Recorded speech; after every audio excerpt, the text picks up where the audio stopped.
Good morning, everybody. Welcome to another Tom Bilyeu Show live. We have got a lively one for you today. The Iran war has kicked back off, though Trump and Drew deny it, calling these strikes love taps. We'll get into that more. That is so wild. Love tap is a quote. Both Saudi Arabia and Kuwait briefly denied the U.S. access to their airspace, though both quickly have retracted that denial. Going to talk about what that means. Iran is now promising to keep the strait closed even if the U.S. exits, unless the U.S. pays reparations. On a recent podcast, AOC read aloud from her upcoming book titled, "Please God, Send Help. I Don't Understand the Economy." We're going to play that clip. GLP-1s are making people fall out of love. This one is insane because, boys and girls, PSA, we are meat puppets. We are processing chemicals day in and day out. And when you mess with the chemistry set, things can go wrong. And all of you are going to be excited to learn. COVID-2 Hantavirus Boogaloo just dropped a trailer for what is sure to be this summer's can't miss blockbuster. Get your mask ready, everyone. Drew, I don't know what got into me this morning writing those. I could not help myself. You were in the mood. There's madness afoot. All right, you and I disagree about whether what's going on in the strait right now is meaningful. I think this is a much bigger deal than people are letting on. This one shook me when I see what's really happening. So that the war that was not a war, that was supposed to be 3 weeks, that is lasting 8 weeks, that is we won already, that we completely obliterated, but we didn't obliterate because now we're back and forth. Like now is the time that it's serious for real. That all of that, like I can get behind. That's Trump being Trump. But the fact that the GCC nations are getting tense, that there was reports, and I don't know if this is actually true, but it looks true, that one of the Iranian officials was writing on one of the bombs aimed at the UAE, and it said, when the US leaves, it's just going to be you and I. And I think that's really what's happening, is that we have not weakened Iran's resolve for sure. Like we've obviously done a lot of damage to the country, and I'm sure that we have meaningfully disrupted their ability to strike back on conventional forces in the way that the US is doing. Mm-hmm. But I don't know that we have made it so that they can't outlast us. We leave for political reasons, and then they're able to really start causing trouble in the region. And I think that the flinch that we saw on behalf of Saudi Arabia and Kuwait lets you know that, yeah, they're getting nervous. So is your base assumption that once the US leaves, Iran is now activated and they're going to cause havoc irregardless of our presence there? Or once we leave, things will cool off? If we leave, yeah, I think Iran pops their head back up and goes, yeah, they didn't damage us as much as they wanted you to believe. Mm-hmm. And so, I mean, look, it's all propaganda all the time. Trump is saying that they have like 17 or 18% of their missile capability left. They're saying that they're at 120% capable. Mm-hmm. Now, the truth is going to be neither of those answers. But if Trump is admitting to 17 or 18%, they're probably somewhere north of that. So, I think that underestimating Iran would be a huge mistake. And given that Trump, somewhere in all of this, Trump is losing the will to fight in the conventional sense, the way that he was prosecuting the war before. Mm-hmm. So when I try to start mapping out what Rubio has been saying, hey, we're completely done with that. That's a wrap, meaning Operation Epic Fury. It's done. We accomplished our goals. One of two things is true. Either they're trying to reset the clock on Congress's ability to stop them from, bombing. Mm-hmm. And so they're trying to say, hey, we ran that. It ended. It was over for a month-ish. I mean, we're approaching a month now of the ceasefire.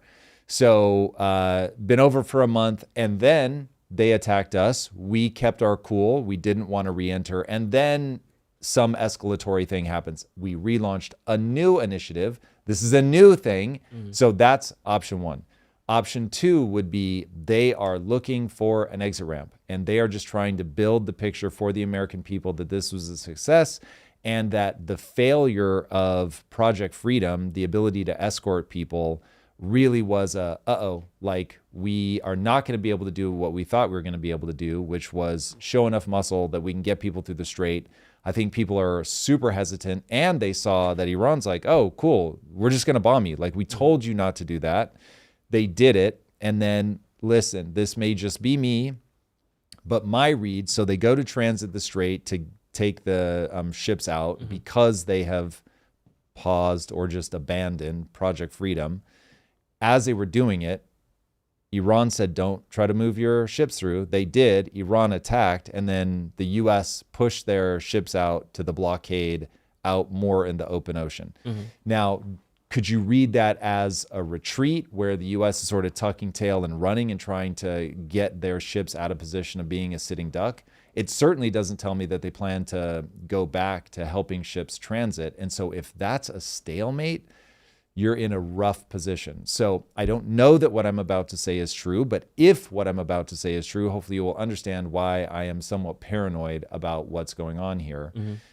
So if what's really happening is that U.S. runs Project Freedom, it does not go well. Nobody is taking them up on it. They're not having success with that. Iran has gone underground, has stopped poking their head up because now they realize we have to play a waiting game. And their goal is to watch the U.S. lose their political will to keep fighting. And when they finally leave, then they just resurface all of the weapons that they were able to successfully keep underground. So if that's really what's going on, that paints a pretty dark picture.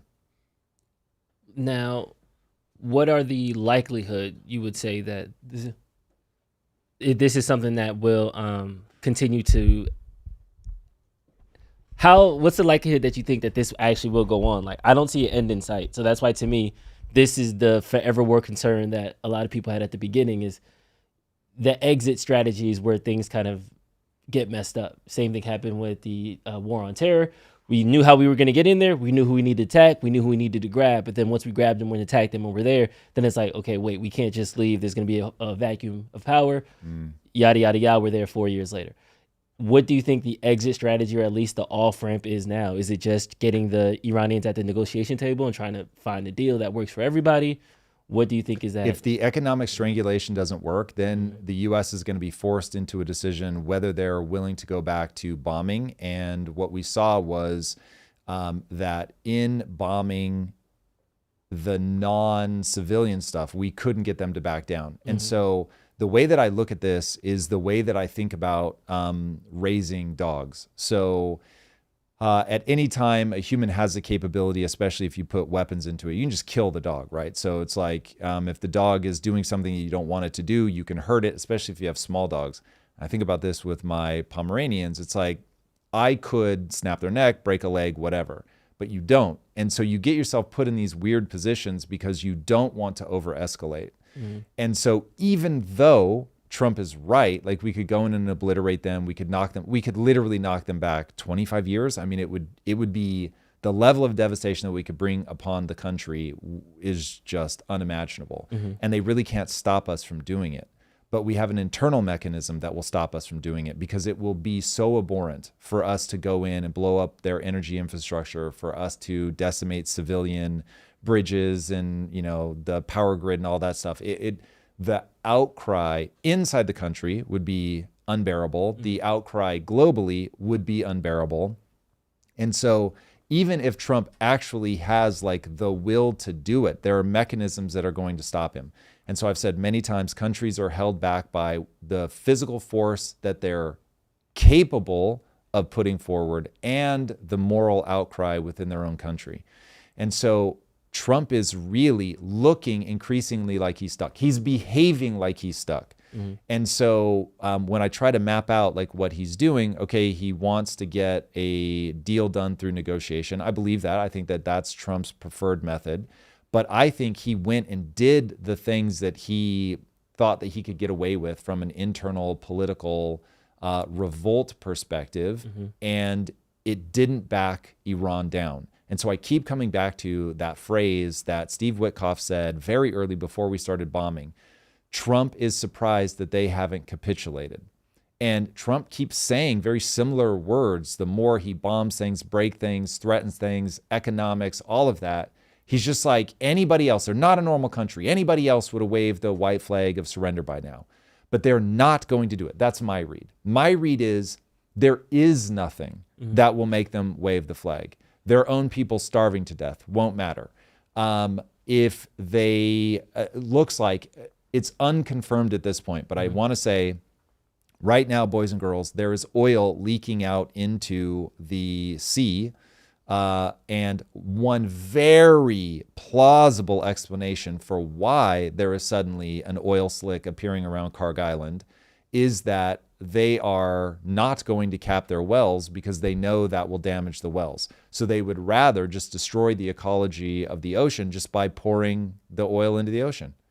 And so it's like there may be a willingness on behalf of this theocratic regime to let their people suffer, to impose deep ecological problems into the strait, to make sure that once they outlast the US, and they will be able to outlast the US, once they outlast the US, then they can just rise back up. They've built all of this stuff underground. It's entirely possible that they are able to either manufacture or get deliveries of missiles from Russia or from China.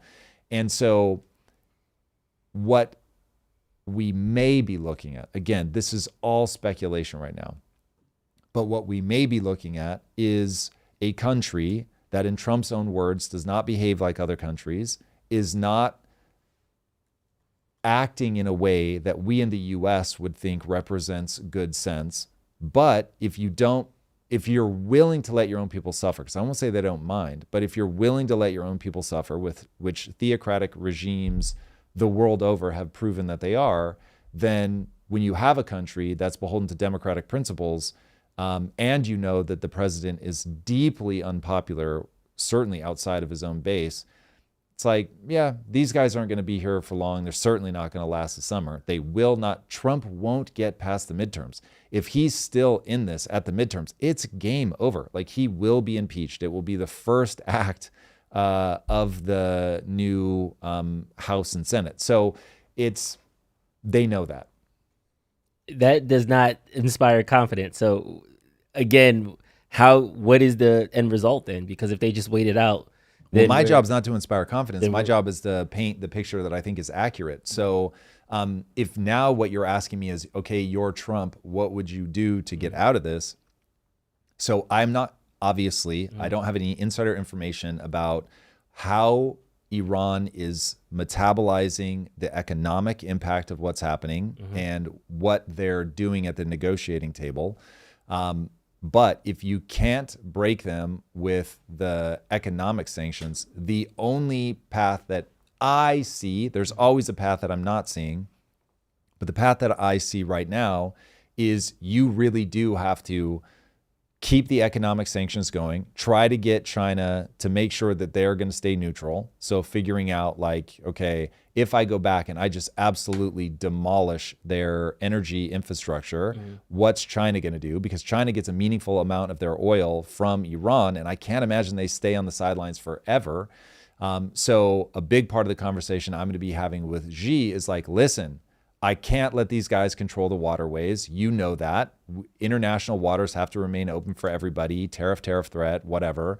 On those guys, I just need you to stay out of it. And then Trump would have to go in and do the thing that's going to break their back. Now, you get into things where I think it is unadvisable, but nonetheless, if I'm Trump and I understand that this is existential for me, for the Republican Party, then I'm like, okay, we have to figure out what the pressure points are. I think he has to be a lot smarter than the threats that he was making before. I think you need to go, like, let's say, okay, you seize Karg Island, but that's it. You don't go anywhere other than that. But now you've got people that are sitting ducks, or, I mean, seizing it would be preferable. You may have to break it, but that, like I said, that has China consequences. That has humanitarian consequences. That has God knows how many years or possibly decades of damage to the Iranian people. You could arm the Iranian people, but they tried to do that through the Kurds and it didn't work. It's like, this is if the diplomatic and economic paths don't work, you have to put forward a credible list of things that you can break where the people inside the country are going to rise up. That's really the only option, because I think the theocratic regime will fight to the last man. They're not going to relinquish control. It will have to be killed out of them. Yeah. This seems like a dub to me, because if our hope is if our hope is an internal revolution, which right now we have decimated civilian infrastructure, we have bombed a girls' school, we're making more terrorists than we are making allies, and we're reliant on China. China's responsible. Like, why are you guys there in the first place? And Trump just leveraged that additional 10% on China, and he can't afford to get into a economic transaction with China, like an economic sanction battle with China. So it seems like this is a L for Trump. 100. Like, I don't see a way it comes out where he can like spin this, make it look good, and all these other things. I mean, like there's that. a way that it can come out. I just don't think that we're on the path right now. So if the economic sanctions really are breaking them, if the people, I mean, they've been in economic sanctions since the 70s. So. I know, man. Yeah. That's the thing. Like, this is one of those where I have a feeling that Iran is willing to let their people suffer, and they'll be able to drag this out longer than a democratic nation has the political will to do it. I mean, that just like right now today, if you're asking me to calci it, that's exactly what I would say, is that you are in a position where this does not end well for Trump, for sure, for the U.S., very likely, though there are, again, the bad news is that if the Middle East becomes a dumpster fire and people start sourcing oil from other places, those other places will include the U.S., maybe Alberta. Alberta is trying to break away from Canada. So it's like there's ways that this could still end up to the advantage of the U.S. as a whole, but very doubtful that it would end to the advantage of the Trump administration. Yeah. Let's jump into the part about the reparations. So this is from the Hormuz letter. Breaking news, senior Iranian official Mohsen Rezaei rejects the U.S. Strait of Hormuz proposal as unrealistic, saying Iran will not allow the U.S. to exit the crisis it created without paying reparations for war damage, with the strait remaining closed until the U.S. pays, even if all U.S. forces fully withdraw from the region. So it seems like, regardless of what we do on a war front, Iran's saying it's not over until we get that check. Yeah. Yeah, that's what I'm saying. So this is one of those where, if you can't break them, it's going to create more problems for you. And then the question becomes, how far are you willing to go to break them? And then what will be the unintended consequences of you breaking them? And they won't be good.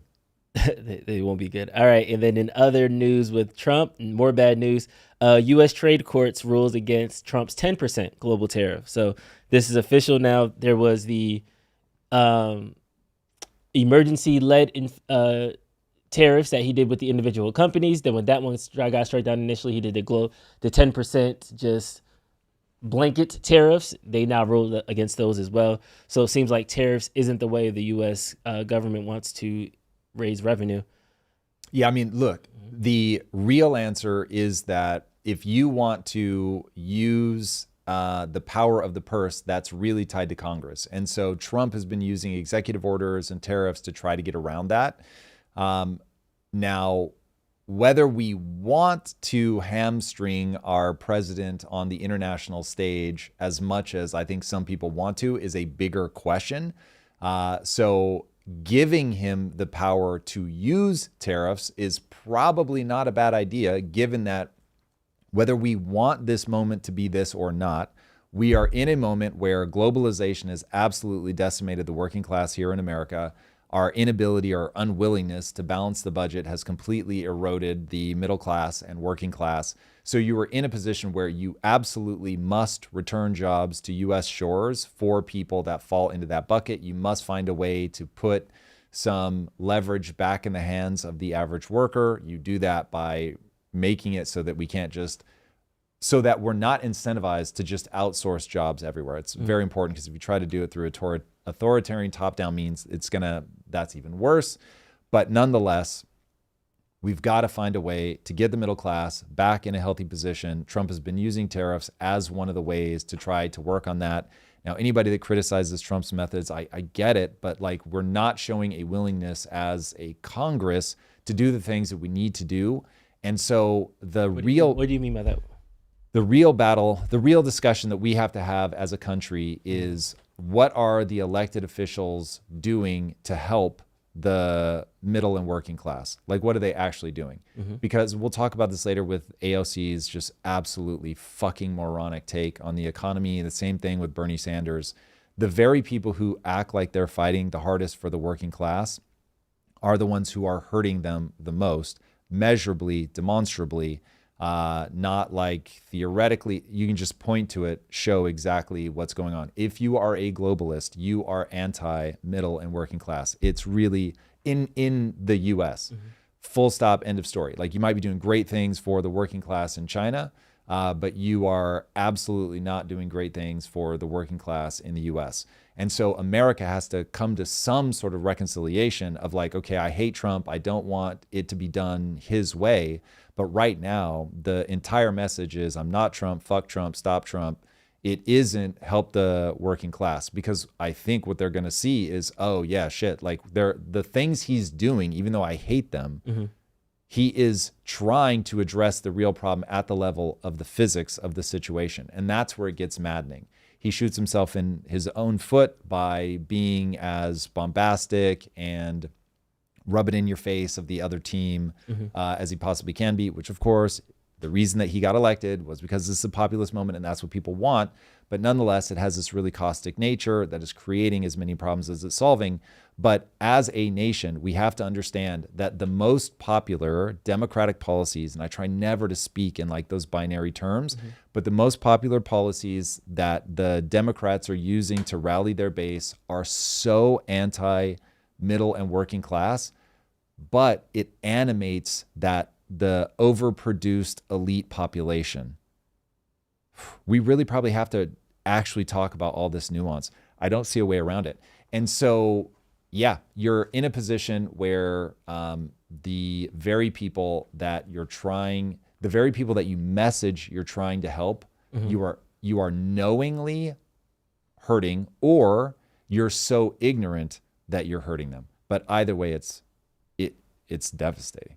Do you think right now Trump doesn't let me rephrase that. So if all the judges, Supreme Court, let Trump have free reign for this year, you think that we would be in a better position economically? No. Okay. I don't think giving anyone free reign is a good idea. No, but it sounds like what you just said was that what I want them to do, very succinctly, I want Congress to get involved in passing legislation that will accomplish what Trump is trying to do with tariffs. Maybe they use tariffs, maybe they don't. Tariffs seems like a reasonable answer. We're seeing how it plays out. It is a cost borne by multiple parties instead of just one. So for all the people that want to see more tax, like, hey, here it is in the form of a tariff, but you at least get the other countries to pay some part of that as well. Yes, in the things that are being tariffed, it will also cause the prices to go up. But there is a reason that the countries hate these tariffs. It forces things back into the country, things to be manufactured in the country. You absolutely must. So once you understand somebody's base assumptions, you understand the cascade. My base assumption is a massive amount of manufacturing must return to the US. You absolutely, as the US, and my advice is every country, you must stop treating China as the global hub for manufacturing, because they will fuck you. And people just seem completely blind to that reality. We have to bring that back. Now, if somebody has a superior idea on how we incentivize people to manufacture here in the US with urgency, immediacy, great. I'm very open. It doesn't have to be a tariff, but it has to be something. I want to see Congress lead that instead of basically through abdication, the executive, not just Trump, but the executive branch has just done more and more through executive orders, because we're so divided, people can't come together, come up with a sensible cause and effect plan. And so until I see a plan that isn't just stop him no matter what, then I'm like, yeah, I would rather him be able to wield tariffs than us do nothing and just keep marching down the globalism path by default. But I would much rather see Congress leading this with actual real leadership and economic understanding than abdicate and force the executive to do it. The way that Congress can incentivize manufacturing to come back, I'm assuming, would be in some type of tax break, tax incentive, cut, whatever like that. And punishment. It's carrot and stick. So the tariffs are the stick. And what we want is Congress to understand that they're going to have to wield some of that stick. So what are you going to do, for instance, to stop China, which is subsidizing the EV car market, from just literally coming in and taking over the EV car market here in the US? You tariff them so that way they can enter. That's one answer. Yeah. That's certainly the default answer. So it's tariffs and what do they call them? Non-trade barriers. Yeah. So you're looking for what are the ways that you can cockblock them, because otherwise they're just going to sweep the nation, or the world. China has picked certain industries that they're like, yeah, we're going to apply essentially tax dollars to these industries to make them cheap, to make sure that these companies are innovating like crazy. And then we're going to take over the world because we think that they're important. Drones control warfare. They control drones.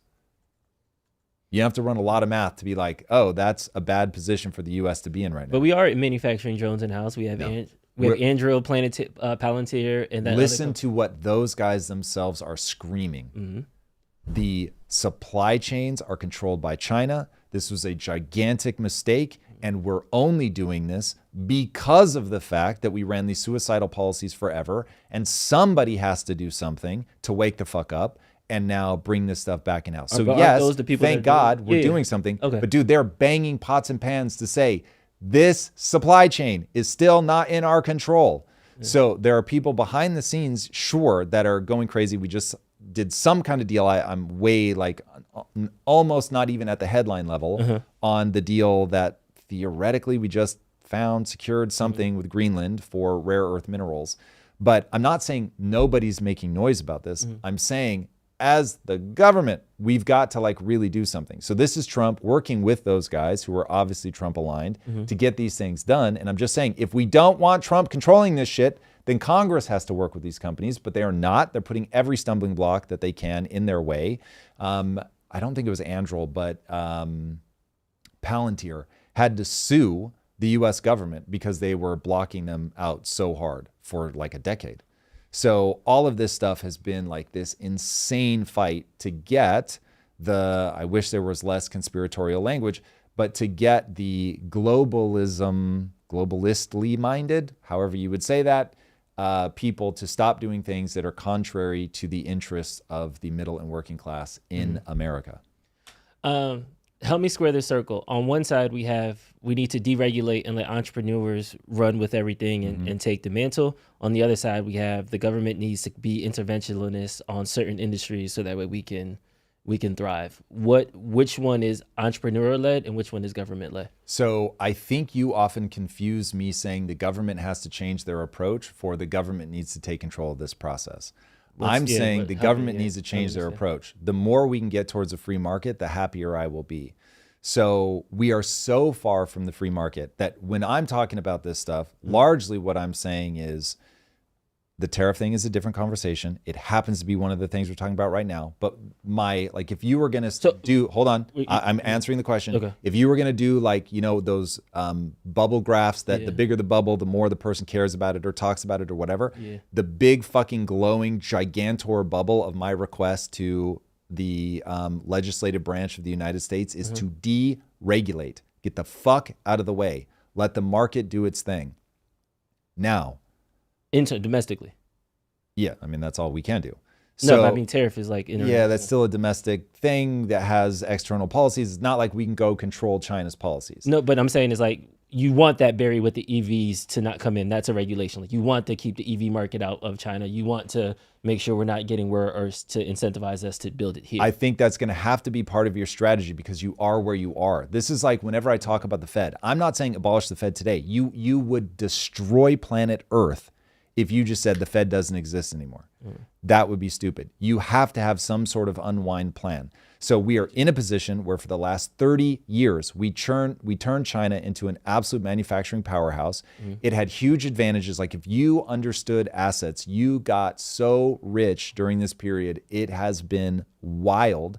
And now I'm saying, listen, as somebody who's made a ton of money off of understanding that, I am screaming into the void, seemingly, that we have to begin changing those strategies. We have to do things that are good for the workers. And we have to make sure that we have a level of protectionism around our markets. Okay, So what does that look like? So Drew's trying to find where the delineation point is for me who wants a free market or a more free market. But what are the things where you want to see us be interventionist? We are going to have to run parallel paths right now, deregulate so that we have incentive to build, that we become the best place in the world to build because we don't have all these stupid problems in place from a regulatory standpoint. I'll give one example and then I'll move to where I do want the interventionism. If you look at the graph that shows what, I think the graph that I saw is actually Europe, but if you look at the graph of Europe versus China in terms of CO2 emissions, basically Europe has destroyed their economy from an energy perspective to have like a slight downturn. But they're very low. Like Europe doesn't put out much carbon emissions, already very reasonable. They have trended down a little bit. And so if you look at the graph, it looks like this sort of slight trend down. When you look at the graph, including China, dude, it's almost a straight line up. It is orders of magnitude bigger than the entire European output, let alone like whatever minor trend down they're showing. And so what people need to see in that graph is not that China is evil. What people need to see in that graph is everybody went, we're going to be virtuous. We're just going to outsource it to China. It's still going to get done. Whether we have our companies there or we buy something from their company and we just focus all of our energy on assets. But we are not making less shit. We're just making it in a different country. We're not outputting less CO2. We're just outsourcing it to another country. And so if I can get people to understand that, it's like, listen, instead of being able to beat the drum and say we reduced our CO2 emissions, look at global CO2 emissions only, care only about global CO2 emissions and say, okay, given that, what are we going to do in this world? Okay, if we want to transition our energy, what does that look like? It's going to be solar and nuclear. Talking to me about anything else is just stupid. So you start looking at that picture, making sure that you're strong, that you're as close to energy independent as you can be, that you're keeping energy costs down for your people. Okay, anyway, that's an example of deregulation, how people think, oh, by putting all this regulation, we were saving the planet. No, you weren't. You were sending it off to China. So you empowered China. You still polluted the earth as much as it was going to be polluted. You just didn't do that in your own country. And so I'm saying, stop doing that. And so now as the US, you can get jobs back here where they're not just like, well, I can't get away with some of these things, so I'm just going to go to China. So you want to get in that position. Also, incentivizing innovation, all that's going to be absolutely critical. The places where I want intervention is that we are in the place that we are. China will subsidize their industries. It creates a very unfair advantage where they can go in and artificially, because it's a free market on your side, but it's not a free market on their side. So now you're in this weird position where you have to try to even the playing field so that it gets back to being something closer to an actual free market on a global scale. And by doing that, you also incentivize the building manufacturing here in your own country, which then has the bonus effect of workers you have less ability to go build your car manufacturing plant in China or wherever. Now you're going to be incentivized to build it here in the US, which puts more strength in the hands of the US worker. So yes, I've never once said that I'm just like a let companies do whatever they want guy. So you have to be realistic about, first of all, where we're at on the timeline. And where we're at on the timeline is we do have to be protective against a country that we turned into an apex predator. Yeah. And then people in the chat are asking about the CHIPS Act. What's your opinion on the CHIPS Act, and is that the type of legislation you would like to see that manufacturers When I heard about the CHIPS Act, it sounded great. I haven't looked super closely at it, and so I don't know if in the details it still sucks. But the idea of putting in, again, I don't know if they just were cutting a check, if they were pre-buying something, if they were giving tax incentives. I don't know what the specifics are. But if the specifics were tax incentives to get them to come build in the US, I love it. I don't care whether it was a Democrat or a Republican thing. Get chips manufacturing here. Now, are they actually manufacturing the chips? That's another thing. Like I personally, we have it's more than a generation.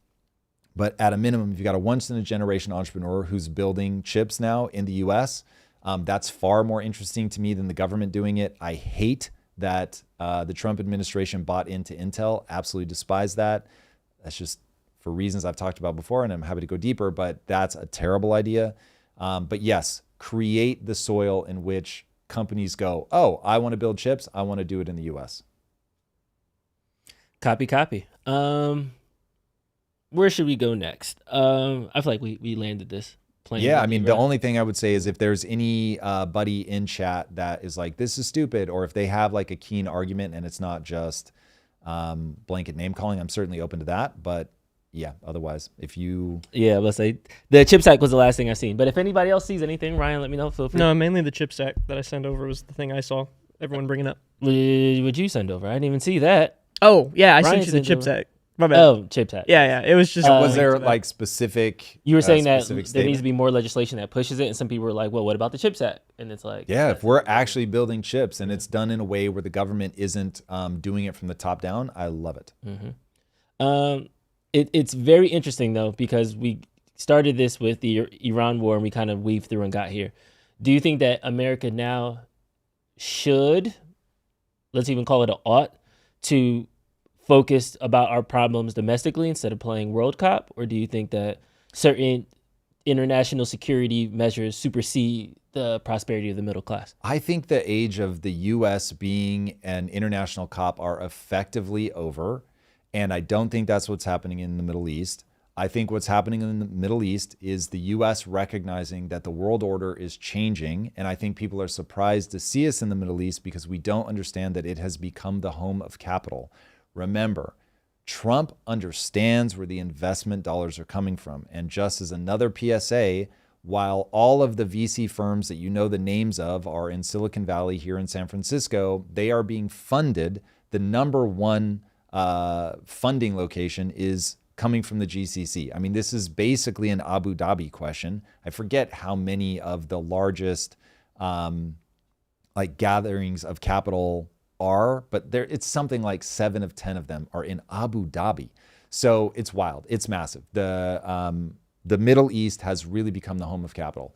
And so once you understand that, then it's like, oh, okay, Trump is in this quagmire where he's got to get investments to come back to the US so that he can get these factories going, so that he can get AI build out, so that we can dominate over China that is currently winning in certain areas. And by the way, out of Elon Musk's own mouth, this will be a paraphrase, but it's very close, that given current trends, China will outpace everybody in compute.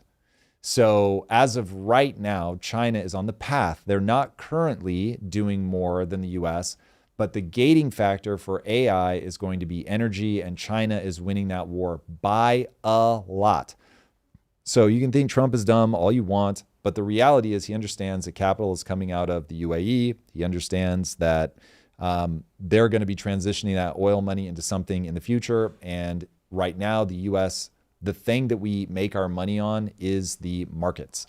And so if you can get that capital to flow into the US, to build in the US, build our AI infrastructure, help us transition away from China, it really is brilliant. It really is brilliant. No matter who it's coming from, that is absolutely brilliant. It is the thing that you must do. It's hard for Americans to accept that we have to go hat in hand to the people that are wealthy around the world. And Elon has said he thinks that the sovereigns, meaning largely the people in the Middle East, are the wealthiest people in the world, that it's not him, that they control far more wealth than he does, which I think is true. First of all, his is tied up in fictional money, and theirs is tied up in actual cash because it's flowing out of the ground. So everybody wants to talk about the paper oil price until you need to actually go buy a barrel of oil. That is correct. Chili Willie said, our goal as a nation is to make people rich or become rich. That is what we believe life is all about. And if you don't, then someone else will. I'll combine that with Dr. James Nader. Yeah, Tom's idea that Trump in America is doing this for the middle class is stupid. No one in any power gives a fuck about the middle class. Do you understand? So both of those are the same thing said in different ways to me, is that I don't think America's core aim, to your point, is for middle class or to increase manufacturing. I think it's to acquire resources and to protect the resources that we have. And I think that's our 1 and 2. And when I look at it through that, all of Trump's policies make a lot more sense to me. But looking at it through a middle class or making America great or helping the poor and the disenfranchised, none of these None of these moves make sense unless you only look at it as a resource protection extraction play, in my opinion. If I have ever said that Trump is fighting for the middle class, my apologies. What I think I've said is that the things Trump is doing are necessary to help the middle class. So make no mistake, any politician that refuses to balance the budget, Trump being chief among them, is not helping the middle class. Okay? That's devastating to the middle class. Nobody. I've not seen, maybe Thomas Massey, I've not seen anyone bang this drum harder than me. But what I'm saying is very clear. There are physics if you want to help the middle class. It's not an emotional support thing. It is a make sure that there are enough jobs here that the workers are in a position where there are more jobs than there are workers, meaning the jobs are seeking the workers, not the other way around, and that puts them in a good position. When you go, dear American worker, you're charging too much, I'm going to send this job somewhere else, now all of a sudden they're in a weak position. Or if you let people flood the country because they're cheaper labor, then the American worker is in a bad position. Trump is doing, whether you think he's doing it for them or not, is irrelevant. He is, by accident, because he's evil, whatever, he's doing something that is good for the middle class. Now, he hasn't balanced the budget. That's fucking evil. But the necessary things that you must do to help the middle class are stop letting cheap labor into the country and incentivize people to manufacture here so that there are plenty of jobs for American workers to work in. And if you put them in that position, they are in a stronger position to bid up their own salaries. And so I'm not sure where the confusion is. I'm not asking anyone to believe that Trump is in it for anybody other than him. What I'm saying is there are physics. And so whether he's doing the right thing for the wrong reasons or the right reason is completely irrelevant. Doing the thing is what matters. And right now, I think we can all agree he's the only one that was stopping labor from flooding into the market. And he's clearly trying to return manufacturing to the US. Is anybody taking beef with that? Because if so, let's talk about it. Because that would be retarded. Manufacturing jobs have declined, though. So we'll see. Hopefully we get through this economy. Or maybe we just need more AI robots to increase manufacturing. I mean, that's a whole separate argument. That's it. And if we want to get into the AI of it all, we certainly can, and what that looks like. And that's a whole different kettle of fish. And it's going to be a very different conversation in terms of what are the knock-on effects of that and how do we get to the other side of that. It's a fascinating conversation, and we as a nation are going to have it. But what I'm trying to anchor everybody on is don't get stuck in your feels. Just start mapping out what needs to be true in order to empower the middle and working class. Once you map that out, then you go, okay, cool. How do we get there? And there are knowable paths to get there. And if you have a better one than what Trump is doing, then hey, let's talk about it. So I think that's important. The more that we can, as our own little community, the more that we can get that national dialogue to happen, the better off we're going to be. But this is a deterministic universe. There are knowable steps that we can take that will move us closer to that or farther away from that. I've mapped out exactly why tariffs work. We can talk more about it. The need to get manufacturing back here. I've talked about it. Now, when the rebuttal, Drew, is that yes, but it's not working. It's like, okay, but if the physics are the physics, then it's like the strategy that we have deployed has not yet yielded the results that we want. But is it still the actual necessary thing? Must we return jobs? And if the answer is no, we don't need to return jobs, then let's lay out how do we do it then? And if it is that we must return jobs, then instead of brushing it off and saying, well, this is just stupid, you go, okay, why, even though we're trying to return jobs, why so far have we moved in the opposite direction? Is this a timing thing and just they haven't broken ground, they haven't started building the places enough? Is this no, there's some other angle here where we're destroying more jobs than we return? Is it an AI problem and robotics that yes, we're building these factories, but a factory that used to require 20,000 people now requires 200. And so that's the fundamental problem. Now we can have the real conversation. But when we just stop at the thing that feels like, oh, this feels good, this feels right, or I'm mad, or whatever, then we never get to the cause and effect. We have to exist in the cause and effect. Cool. Let's talk about aliens. The Trump administration is set to release the first UFO files today. The Department of War put out a long article. I'm gonna be honest, guys. I was going through this morning. It's just a bunch of black and white dots right now. It's kind of like the JFK file releases where it's a bunch of stuff, but none of this stuff is actually going to get you the answer that you're looking for. Have you heard the take on this about you can graph out the, on one line, you've got the increase in photographic abilities, right? So your megapixels just go up, up, up, up, up, up, up, up, up, up. And then the quality of UFO photos stays flat. And it's like, well, that's fishy. So yeah, I think this one to me is, man, do I want it to be true? But the reality is I have a growing sense that we live inside of a simulation. And because of that, there's no reason to build other civilizations, as that would be a lot of processing power. And so if you're going to have aliens, they're only going to essentially render when they interface with us. And so my gut is this is just them spinning up distraction stories. I mean, you guys were saying before we started rolling that if Iran doesn't distract enough from the insert Epstein files or whatever it is you're trying to distract people from, then throw them some aliens. I think that's probably about right. Yeah. This is the distraction from the redistricting because they're taking away all the black districts. Because being black is now racist according to the Supreme Court.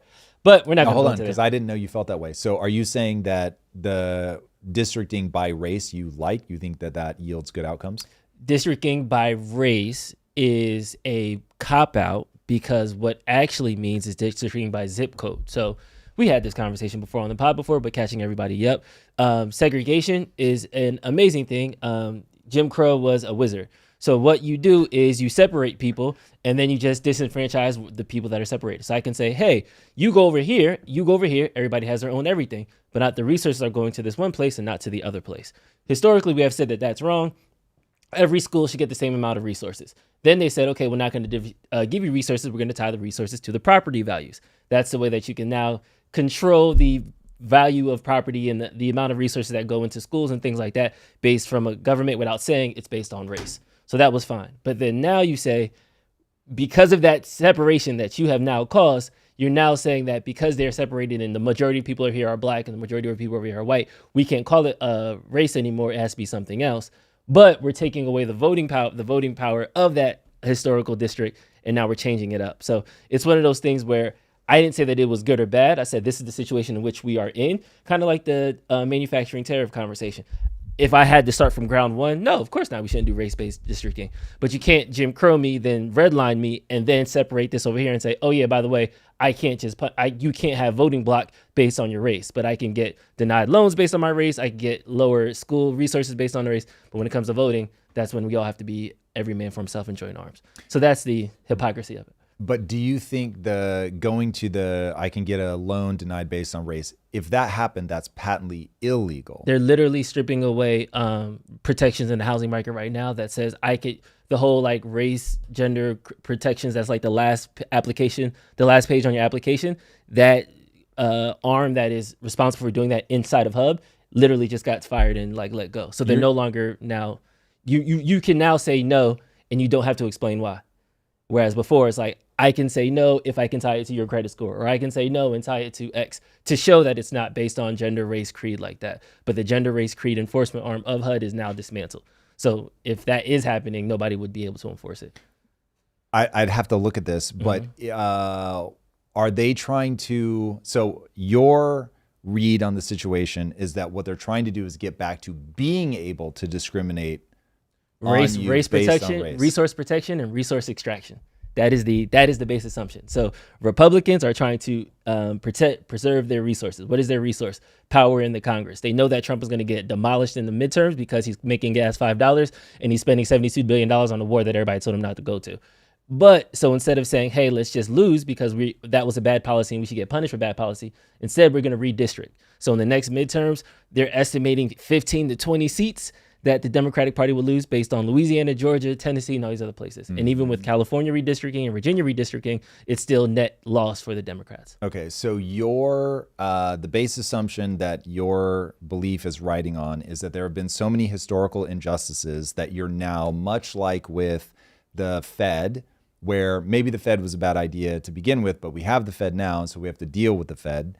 So because of that, to bring it back to redistricting, you're saying all of those things have led to the fact where right now it is more just, I don't know what word will feel right, but it's better to allow districts to be drawn in weird ways that capture a race-based vote as they are likely to vote together-ish. I don't think you'd go all the way to monolithic, but they're likely to vote together-ish. And since they will want to vote together-ish and have their voice be heard as a collective, that it's a good thing to draw the lines however you need to draw them to make sure that the people are grouped by ethnicity.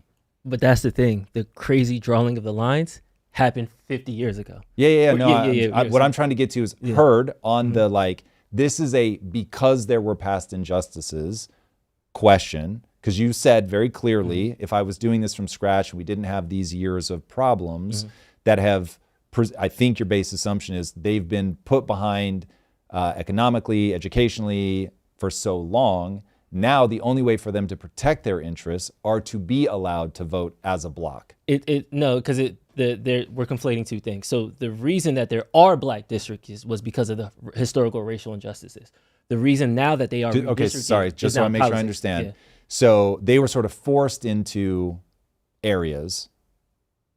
They would otherwise be more evenly distributed geographically. We're talking about black people? Yeah. They, yes.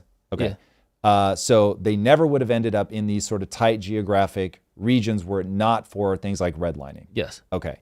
Now, because they've been geographically grouped, it's better, even though the lines are a little weird, it's better to do the weird lining to make sure that they can vote as a block. It's not better or worse. The way that the Supreme Court just ruled it was that you cannot maintain a district just because it's a historical black district. Yeah, understood. What I'm trying to figure out is you have a base assumption, but when I put forward the base assumption, you're saying I'm off by my base assumption is that we shouldn't have weird redrawing lines. And you phrase the question as you are happy with the redrawn lines with one ethnical body. I'm not happy with that, but that's where we are. So now removing that is removing a dissenting voice in politics. And I think that there shouldn't be one party states. Yes. So I feel like I've acknowledged that. So I understand that you're saying I wouldn't have done the lines like this from the beginning. However, racial injustice has led us to this place. Now all I'm trying to figure out is, given that, am I okay with gerrymandering? Yes. No. Okay. So you are happy about the ruling? The reason I'm not happy about the ruling is because instead of a Republican saying, "Hey guys, let's redistrict the entire city," it's let's take away this district. So it's no longer it's the method of changing gerrymandering that you don't like. It's gerrymandering. Period. I don't like. I don't think I'm going to be able to get there. Copy. I don't understand and am fully willing to accept this is a me problem. But rather than drag everybody through me trying to figure out where I'm going wrong, I'll leave it there. Anything else on UFOs? Nope, not for me. Cool. Let's go to Super Chats. Super Chats, we have 3. Emerald Tadpole says... With a big boy. $50 Thank you, Tadpole. Damn. I appreciate $50 Super Chat. Let's go. Says, happy Friday and morning to everyone. Little off topic, but a thing worth pointing out. If you project the federal budget increase for the next 10 years, based on the previous increase over that same time, 50% of federal revenue goes towards interest alone. Yep. Welcome to the party. Yeah, kids, we are on a one-way track to devastation. I don't think we're going to have another COVID in the next 10 years, and that was like the big blip in the money printing map, but we're definitely not saving money. He says as Hantavirus is like being built up as the next COVID literally as we speak, so we'll see about that. But no, they'll find a reason to print money.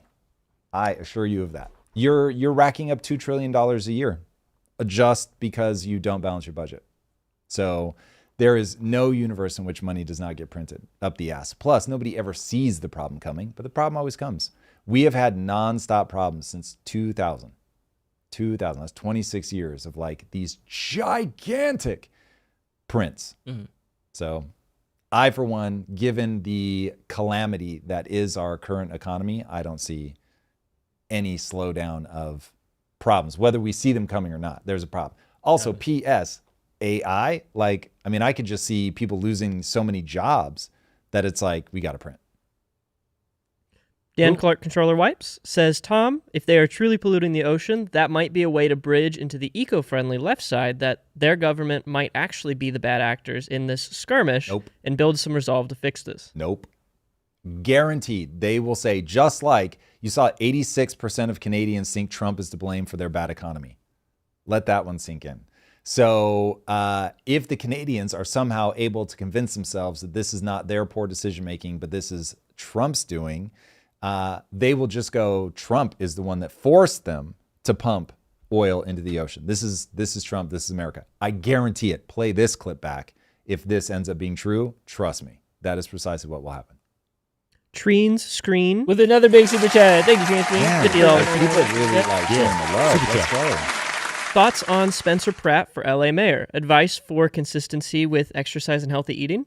Advice for starting a YouTube channel on world events while being unique? What skill has had the biggest impact on your success? P.S. Your next strong marketing hire equals me. I love it. Well, you're certainly good at packing a lot into a super chat. So let's speed run these, but you're going to have to leave it up. Okay, so thoughts on Spencer Pratt for mayor. Right now, if the three that I saw in the debate are really my only choices, Spencer Pratt is obviously the only one that I would ever even remotely consider.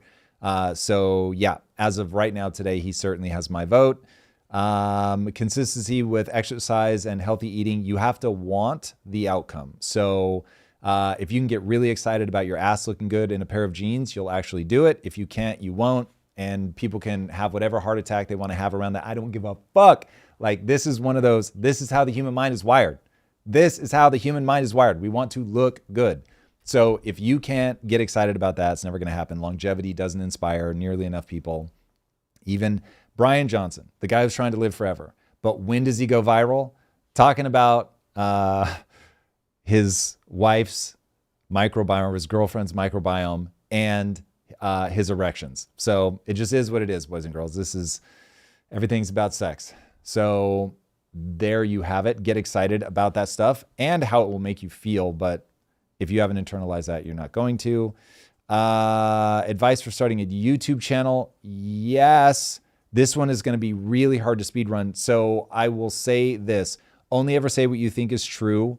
You have to understand hooks. That's a big part of this. Being right, being good isn't enough. You also have to understand what the algorithm is looking for. So master the algorithm. And then what skill has had the biggest impact on my success? What skill?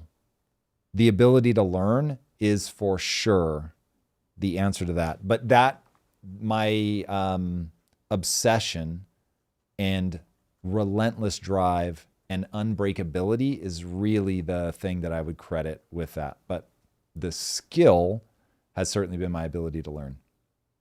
Word, period.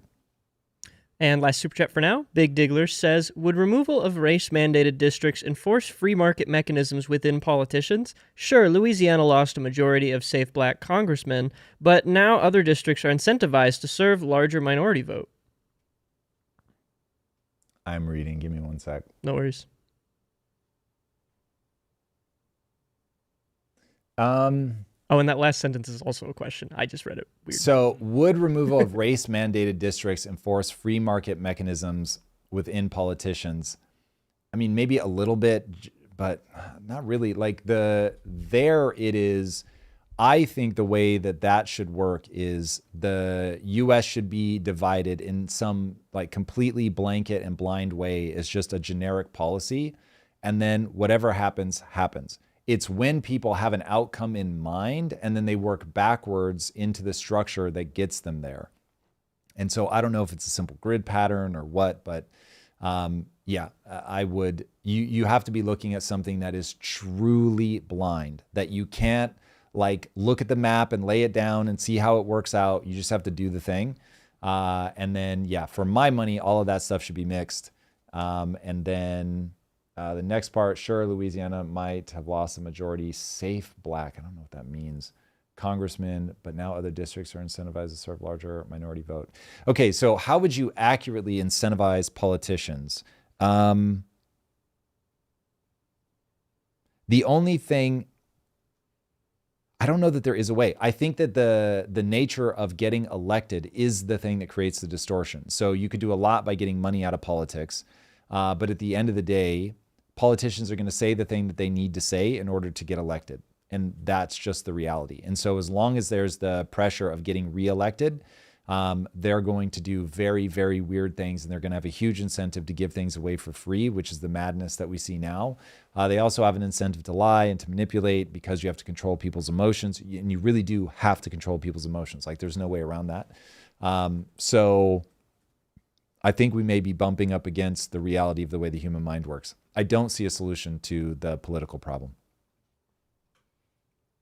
That's it for Super Chats. Cool. Let's talk about AOC and her take on billionaires. This has gone everywhere. Let's hear it from her. There's a certain level of wealth and accumulation that is unearned, right? You can't earn $1 billion. That's right. You just can't earn that. That's exactly correct. You can get market power, you can break rules, you can do all sorts of things. You can abuse labor laws, Yep. You can pay people less than what they're worth, Yep. But you can't earn that, right? That's And right. so What? you have to create a myth that since you didn't earn that, you have to create a myth of earning it. There's a certain level of wealth. You have to create a myth of earning it. Yeah. So welcome to AOC, once again proving that she does not understand the economy in the slightest. I don't know who the cheering seal is sitting across from her, but she clearly also does not understand the economy. So this is the kind of thing that's absolutely maddening. So once again, there is a way to help the working class, the middle class. We should all be focused on that. It is the thing that creates the broadest level of stability. Whether you're a billionaire or not, you should care deeply, intrinsically, for your own well-being.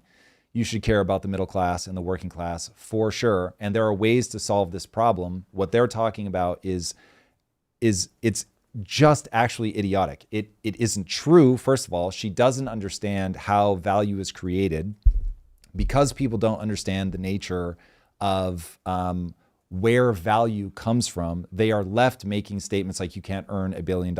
Okay, first of all, the way that you earn $1 billion is very straightforward. You create something of value where people say, I would rather have that product than my money.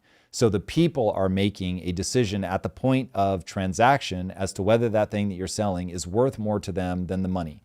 Okay, now, of course, that you can get into places where there's distortion. And if this is why we don't allow, like, take grocery stores, if they could have a secret cabal and get together and all say that they're going to charge some exorbitant amount of money for something that you literally need to survive, then it's like, you know, you're basically a drug dealer at that point. So there are reasons that we get together as weak people and we create a government and we say we want to be protected from the people that could otherwise bully or harass or harm us. And they're meant to break that up. So from that perspective of wanting to actually help people, 1,000%, we should want to do that. But if you make something that people really would rather have that thing than that amount of money, then you can earn $1 billion. I have earned more than $1 billion. I've generated, this is a better way to say it, I've generated more than $1 billion in revenue. Cool. Now, by doing that, I created $1 billion in value. I was able to sell the company, blah, blah, blah. So obviously for me, this is all very straightforward. I was not breaking labor laws or anything like that. Now, you can look at and say, people shouldn't take a job because that amount of money is not the right amount of money that I, for whatever reason on the outside, think that they should be willing to accept. But this is where markets come into play. When people have options and they can go somewhere else, then it's like, well, given my skill set, my interests, my passions, the amount that I want to work, et cetera, this job makes sense for me, or it doesn't. And because anybody can work or not work as they see fit, then it's like, it's a constant negotiation of what that person is worth to the company as a whole to be able to make the product at a profitable rate. So another important thing to understand about value creation is it is not like somebody like Elon Musk has whatever, $700 billion sitting in the bank. He has created value out of thin air. Other people looking at the share that he owns, they say, I would rather have that share of your company than my money. Okay, again, a completely voluntary transaction. And then we run a theoretical math equation and say, if you were willing to sell all of those shares to these people and they were willing to all buy them, because saying that you'll be willing to buy it, or the fact that one guy just bought it an hour ago for that amount of money, does not mean that if you tried to sell them all at once, they would actually sell for that. In fact, they wouldn't. But nonetheless, we run this fictional calculation. We say, oh, that's what you would be worth if you were able to do all of this stuff. Okay, that's where those values come from that she's pushing back on. Now, I don't even think she understands the difference between money in your pocket and the fictional wealth of somebody's net worth. But even if she did, then I'm not sure what sort of mental gymnastics she has to go through in her mind to think that there's no way to create something of value for enough people that they would be willing to pay their hard-earned money for that thing. So then she gets into wage theft, saying that if you are the person who created the invention, you're willing to take all that risk, you're willing to work, yada, yada, yada. You, in a free market way, give people the option to either work or not work at that company.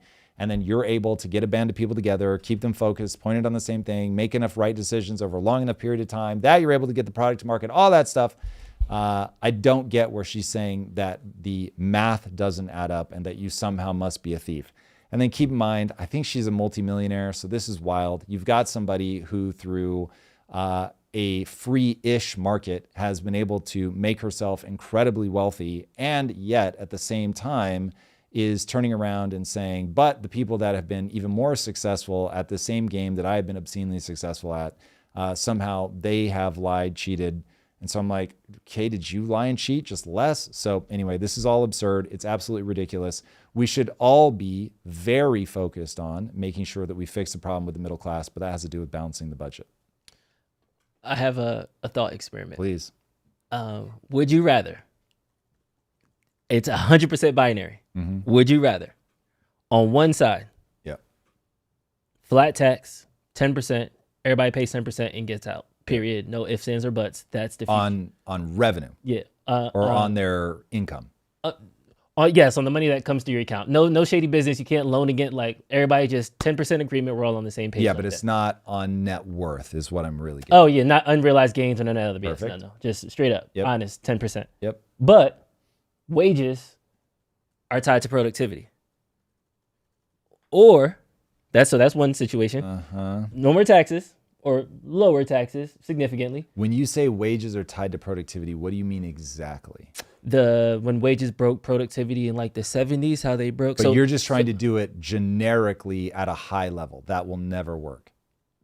That wages, if we tied wages to output revenue or wages to percentage of revenue created, you don't think we could do wages in that way? I don't think you can do anything where it's generic. I think you have to do everything tied to the person.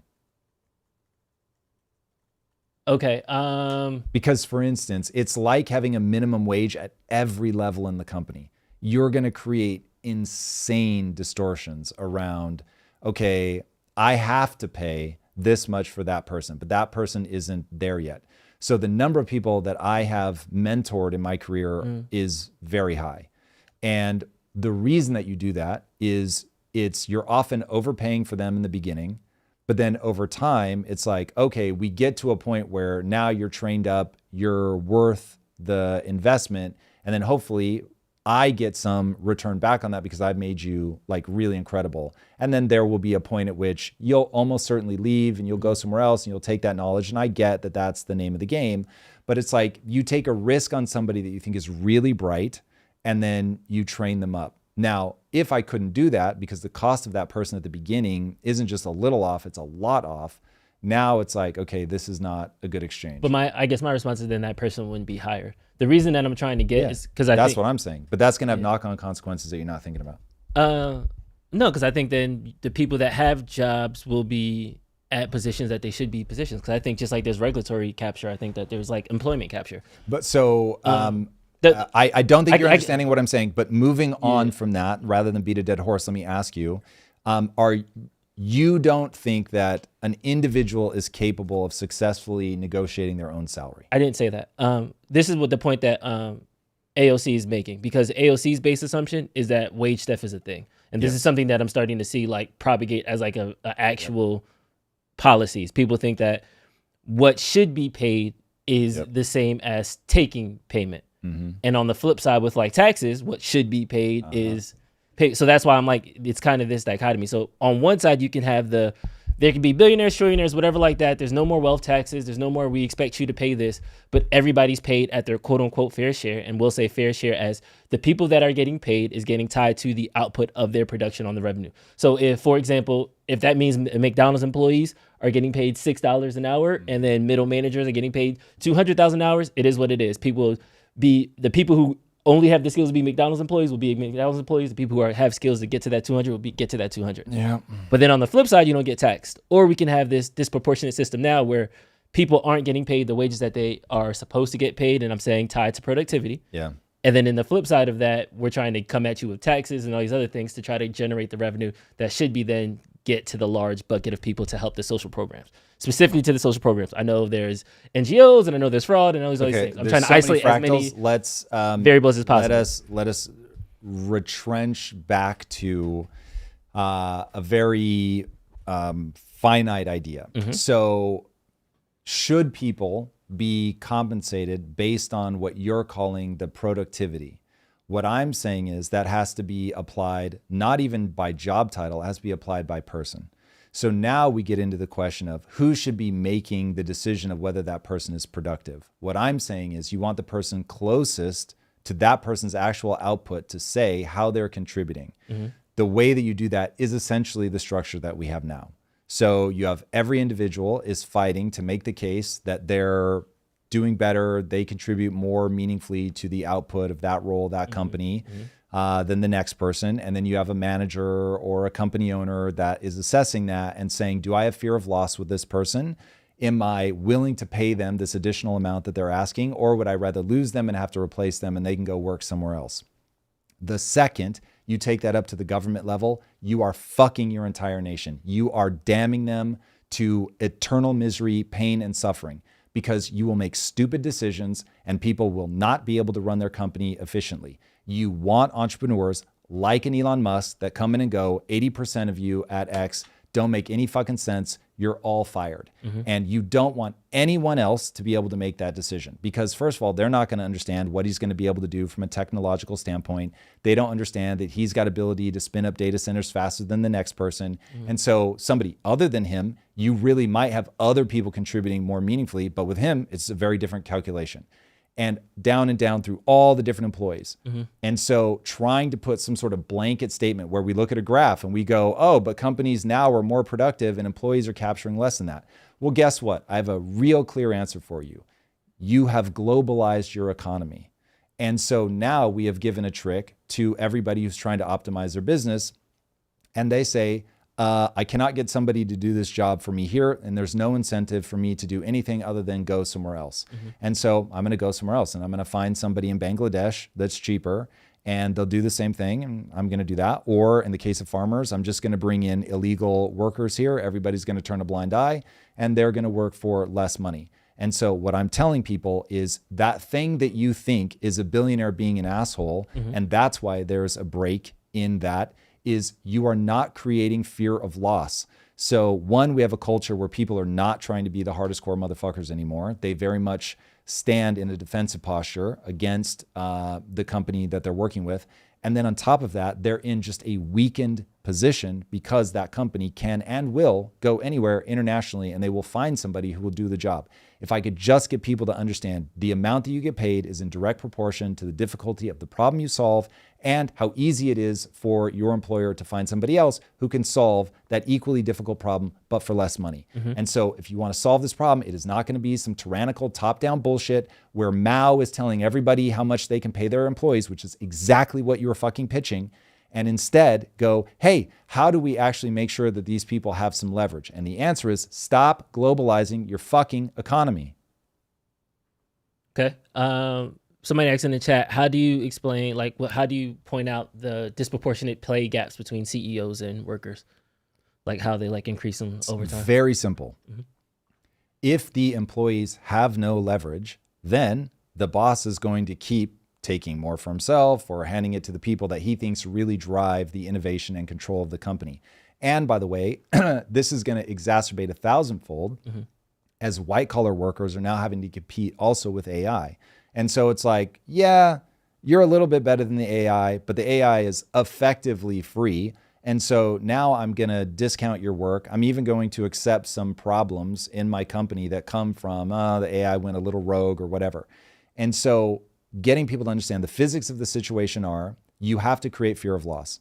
You have to put your boss in a position where they're like, damn, I can't lose this person. And if you cannot create that fear of loss, you are in a weakened position and you will not be able to negotiate the salary that you want. I think I got it. Ryan, you got anything over there? Not seeing anything you haven't already said. Cool. Now, I'm going to take a second on this one because unfortunately, I'm not able to speak and get a sentiment from the community at the same time. But I know that this take is going to be largely unpopular.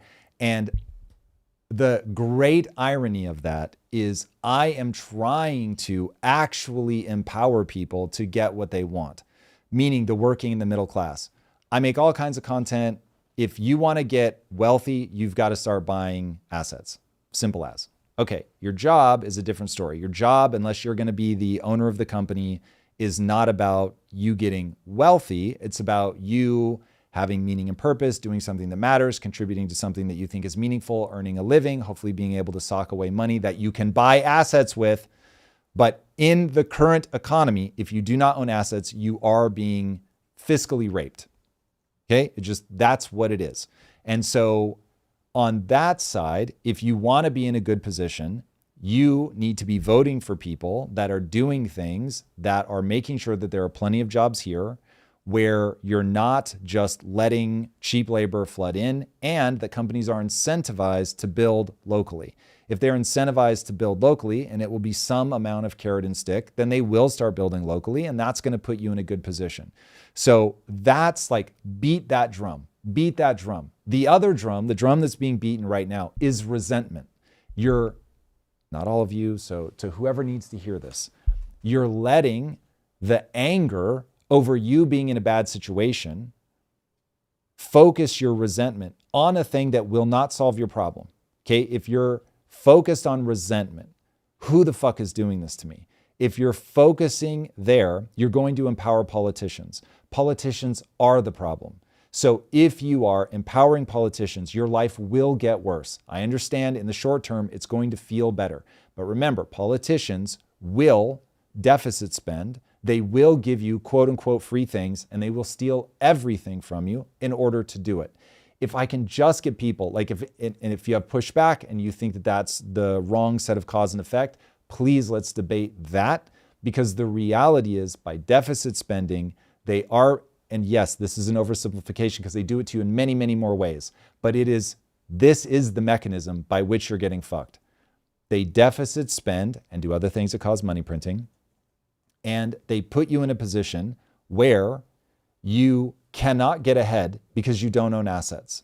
And so no matter how much money you make, no matter how much money you save, if they are spending more than they make as a government, they're going to have to tax you. They won't be able to get it all from billionaires. Remember, even if they took 100%, even of the fictional net worth, it only buys them a handful of years, okay? The billionaires is not where the money is trapped. Where the money is trapped is in everybody else. And so they will just keep lowering and lowering and lowering the barrier for the people that they're going to tax. This is exactly why it's written into the California the bill that they're trying to get passed, that they can do exactly that without having to go back to the people. So to solve your problem, the goal is to find out what's the cause and effect of the thing that gives the average worker the ability to make more money over time. And the answer to that is skill set, right? So you can create fear of loss, and then making sure that the pool of people that are able to compete against you for that job is smaller. That's just it. And if you're put in that position and you're awesome and you're creating fear of loss with the person that's making this decision, and it's a seller's market, right? Your labor is incredibly valuable because there are these incentives to make sure that they're building in your country. And that's it. And if we stay focused on that, disempower politicians, put ourselves in a much stronger place where they're not pilfering all of our money, you'll be in a good place. Once you can save your way to prosperity, you're good. If you can't save your way to prosperity, you're fucked. And right now you cannot. Have we ever been able to save our way to prosperity? Of course. In 1912? Yes. Now, listen, to be honest, up until 2000, you were in pretty good shape. There were a few times. World War II was pretty rough. Obviously, the Great Depression. But, man, for the most part, we just weren't doing the debt thing like we're doing now. So, yeah, look at the interest paid on the debt. Look at money printing, the M2 money supply. It is like, starting in 2000, it's just almost a vertical wall. It's crazy. Man. All right, let's go to Dr. Drew, who's absolutely losing it over this Hantavirus thing. I think it's much to do about nothing, but let's let Dr. Drew talk. I'm really worried. You know, we have a Hantavirus outbreak in a cruise ship, and everybody's wanting to do it all over again. Are you freaking? It's not a respiratory virus. Stop it. Stop it now. Stop the news agencies need to stop. Everybody needs to stop. Hantavirus has been around a long time. It's nasty. Yeah. So is TB. So is a lot of other things. So is rickettsia. Let's deal with the rats problem downtown in Los Angeles. We have murine typhus and pneumonic plague breaking out. Deal with that. But I digress. The fact is that there are structural and philosophical excesses in public health that need to be kind of addressed. And is anyone in public health thinking about this? I don't think they are. I mean, I think one of the most healthy, useful outcomes of the COVID era was the absolute loss of credibility of the public health religious cult. And, you can trigger people's fear, also, right back I think we all go into public health, just like when people go into medicine. You just have to scare people. So you think this is a scare away from now it will be a big deal? Or yes, if they start, if people start dropping like flies and they say, listen, guys, we understand COVID ended up having a much lower fatality rate, but Hantavirus has a 26% fatality rate. COVID had a 1%. It's 26 times worse. And so now we got to take it seriously. And they'll talk in very grave tones. And there are still people wearing masks from COVID, bro. Yeah. So this will.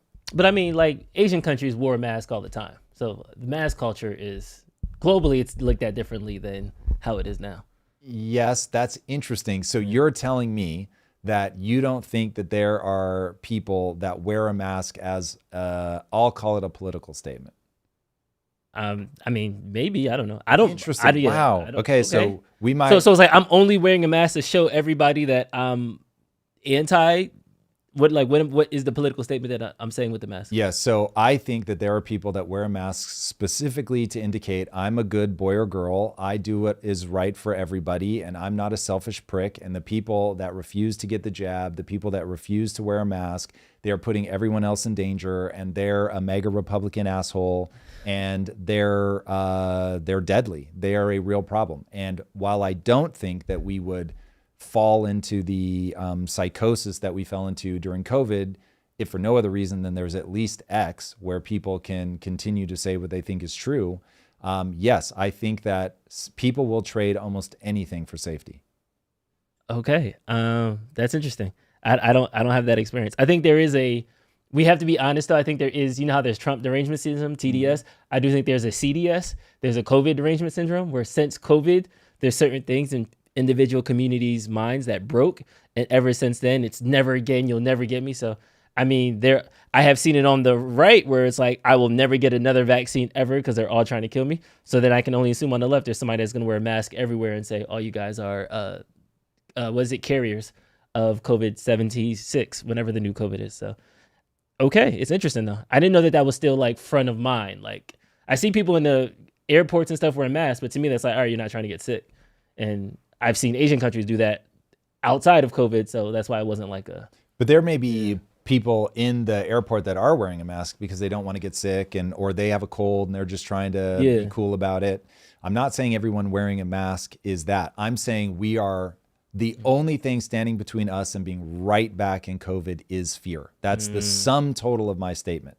So I think that there are people that if you scare them enough, they will be willing to snap in line. And when they snap in line, all the people that use it as a way to lord over other people, to use it as a cudgel to get more control, they will grab that cudgel and they will start beating people just like they did the first time. I don't think anything has changed in the way that the human mind works.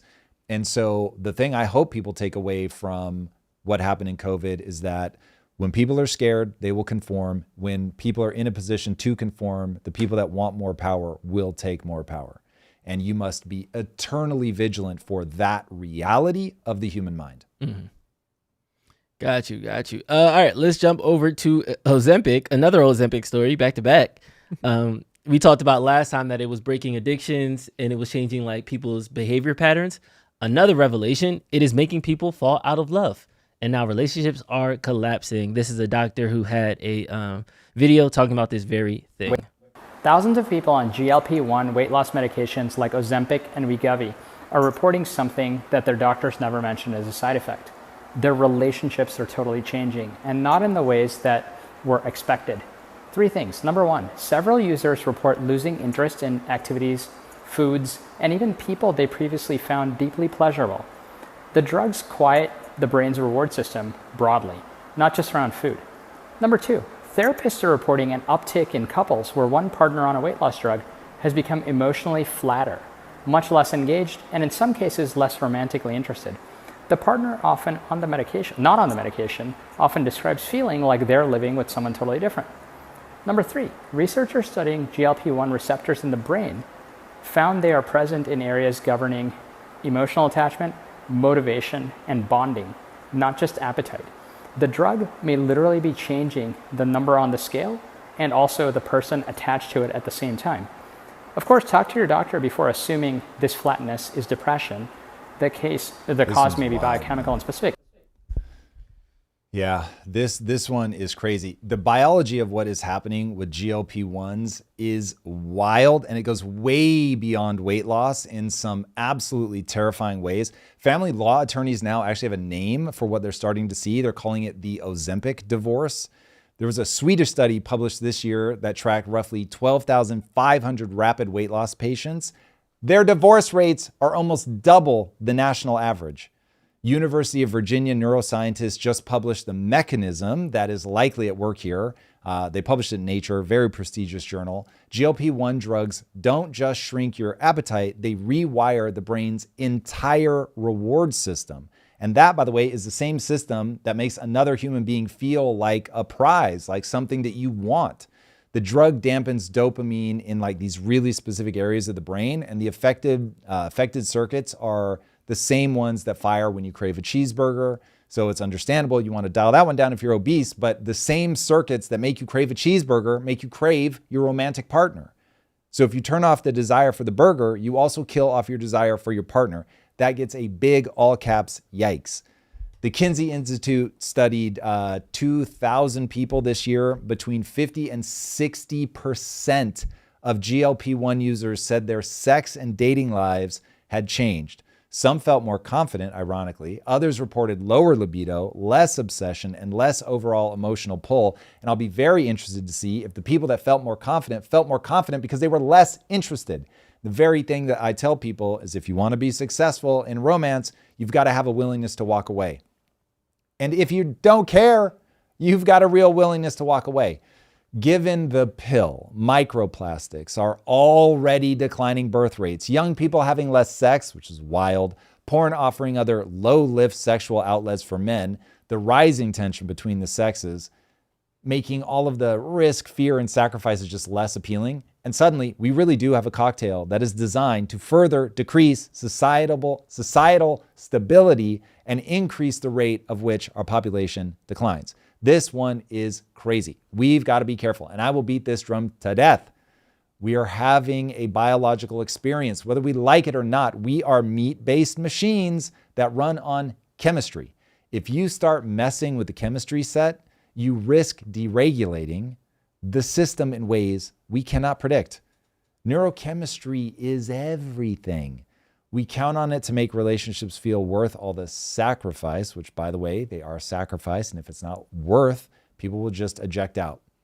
We're wired to connect. Societies require high degrees of trust to be stable. We are all better off cooperating with a romantic partner. I think people they ultimately make better decisions. They become a better version of themselves, assuming, of course, the relationship is healthy. Because of all of that, we need to be careful with this one. Sophisticated drugs are great. I love them as much as anybody else. I'm glad that we have them, but we also have to be honest about the risks, both the obvious risks and the downstream invisible ones that we're starting to see here. This is why I always say, be slow to take exogenous substances. That's a fancy way of saying be slow to take anything from outside the body, right? Since I got skin cancer, I've been super obviously hesitant to be out in the sun, but I know I need vitamin 3. So it's like I've got a supplement, but I'm always like a little, isolating compounds makes me nervous. I would rather do things the good old-fashioned natural way. So as a reminder to everybody, I get it. And if you're in a dire medical condition and you're just not able to get yourself in the mental place to regulate your diet normally, then using a GLP-1 inhibitor could work. If you have a drug addiction or a gambling addiction, I think that we're going to start seeing some pretty incredible results come out of this. But we have to be aware that it's impacting you at the level of chemistry, which is tightly regulated already, which is working on levels in your life that you may not even be aware of. So be very, very careful with this stuff. There's one thing you're missing. Please. I just lost 30 pounds and I'm hot now. And you were my fat husband. Now I need a skinny husband. And I think that's what we're really talking about. People are increasingly going from 4s to 7s and 3s to 8s. And now it's like, I could do better than this. I could do better than all of this. And then they go start our OnlyFans and make a bunch of money. Well, so you're probably right. That there is some of that. But the hilarious thing is that that's also a confession that being overweight makes you less attractive. Yeah. And that when you're in shape and your partner is not, that makes them less attractive to you, which makes you more likely to bounce, which is a pretty big nuke dropped on the body positive movement. Oh, yeah, that's dead already.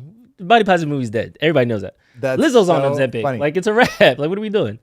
That's hilarious. She's caught a lot of backlash for going on Ozempic. Her, Amy Schumer, who else was like... Adele caught some flack. I don't know that she was Ozempic, but she was early. Adele lost some weight. Like, that's what I mean. Like, the whole, I'm big because I have to be, you don't have to be big anymore. So now I don't have to defend it. So now it's not a thing anymore. That's so wild. Very, very, very short-lived. But this is interesting, though, because I'm even going back to the pill thing, because that's what really blew my mind about this conversation, because I didn't know the studies that we talked about this months ago. If you're on the pill, it literally changes who you're attracted to and things like that. Yup. Is the juice worth the squeeze? Like, the stuff that we're actually metabolically changing in our bodies, I feel like they definitely have some consequences. Because if it changes who you're attracted to, I can only imagine it changes moods, emotions, or like all the other things. And who knows what you do from those manipulations on that side. So what is that balance between this is going to make me healthy? I don't even know if that's the right word, but this is going to make me get an outcome that I think I want, versus now this is manipulating my biochemistry and it might have long-term effects. Yeah, I think the having the drugs is an incredible win. It's such a breakthrough. It's great for humanity. The problem is we need to be skeptical. We need to be paranoid at all times. We need to be thinking, how quickly can I stop using this? We need to be very hesitant to take a drug for any extended period of time. But being able to, you snap your femur and to know that you can use Oxy to help you get through, that initial period of pain is great. But when doctors are like, no, it's not addictive at all, like that's a very different message than, listen, I'm going to give you whatever, 12 of these pills. That's fucking it. You are going to get addicted if you're not careful. And everybody having that understanding of the knock-on effects, why we need to be paranoid, why we want to get off this stuff as quickly as we can, that I think is incredibly helpful. And so same with plastics. It's like, I am very glad that plastics were invented. It's made a lot of things in our modern life possible, but I'm also glad I know not to hold receipts anymore because of the amount of BPA that puts into your body. So it's like, you want to make sure that people have access to these things, but to understand everything is a trade-off, especially when it comes to health. And you've got to be very, very thoughtful. And it's not an accident that people are getting overweight. It's not an accident that people are dying of cancer. It's like, these things have knock-on effects, and we need to want to map them. I don't want a nanny state. I don't want something where it's like nobody's allowed to think for themselves or have access to this stuff. I think it is insane that someone can be dying and they can still deny you the ability to try some crazy experimental treatment. It's like, if I want to try dry humping a nest of killer bees, like I should be able to do it. Like if it fucking kills me, it kills me. But it's like, I'm already on my way.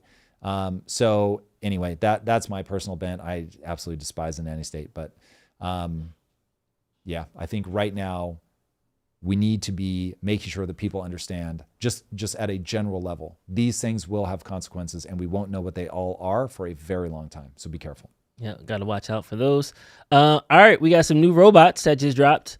At this point, the dexterity in a lot of these robotics are increasingly getting better and better. It's funny because when you see them, it's kind of like the most simple, basic task. I don't know if you guys are looking at your phone right now. It's a robot wire, like electric taping two wires together, and it doesn't look as impressive, but just knowing that a couple months ago they were just claws and not actually individual fingers is just showing the rate of change and the progress that's happening. Yeah, that's well said. Understanding that right now it's still moving slowly and all of that. Yep, absolutely. But when you stretch out the rate of pace, even 5 or 10 years, the stuff starts to get pretty extraordinary. So those hands, which are already able to do basically electric tape wiring, they have robots that can perform surgery like on grapes. They can cut the skin of a grape and sew it back on. So, I mean, they're really developing a high level of dexterity. That's what it is today. Think about it in 10 years. So that's where I'm always like, when people poo-poo this stuff, that's you having anxiety and giving yourself an out of saying, oh, come on, like this is still awkward. Yeah, but it's not going to be for long. So this is a radical level of change that we are not ready for. We are not ready for this.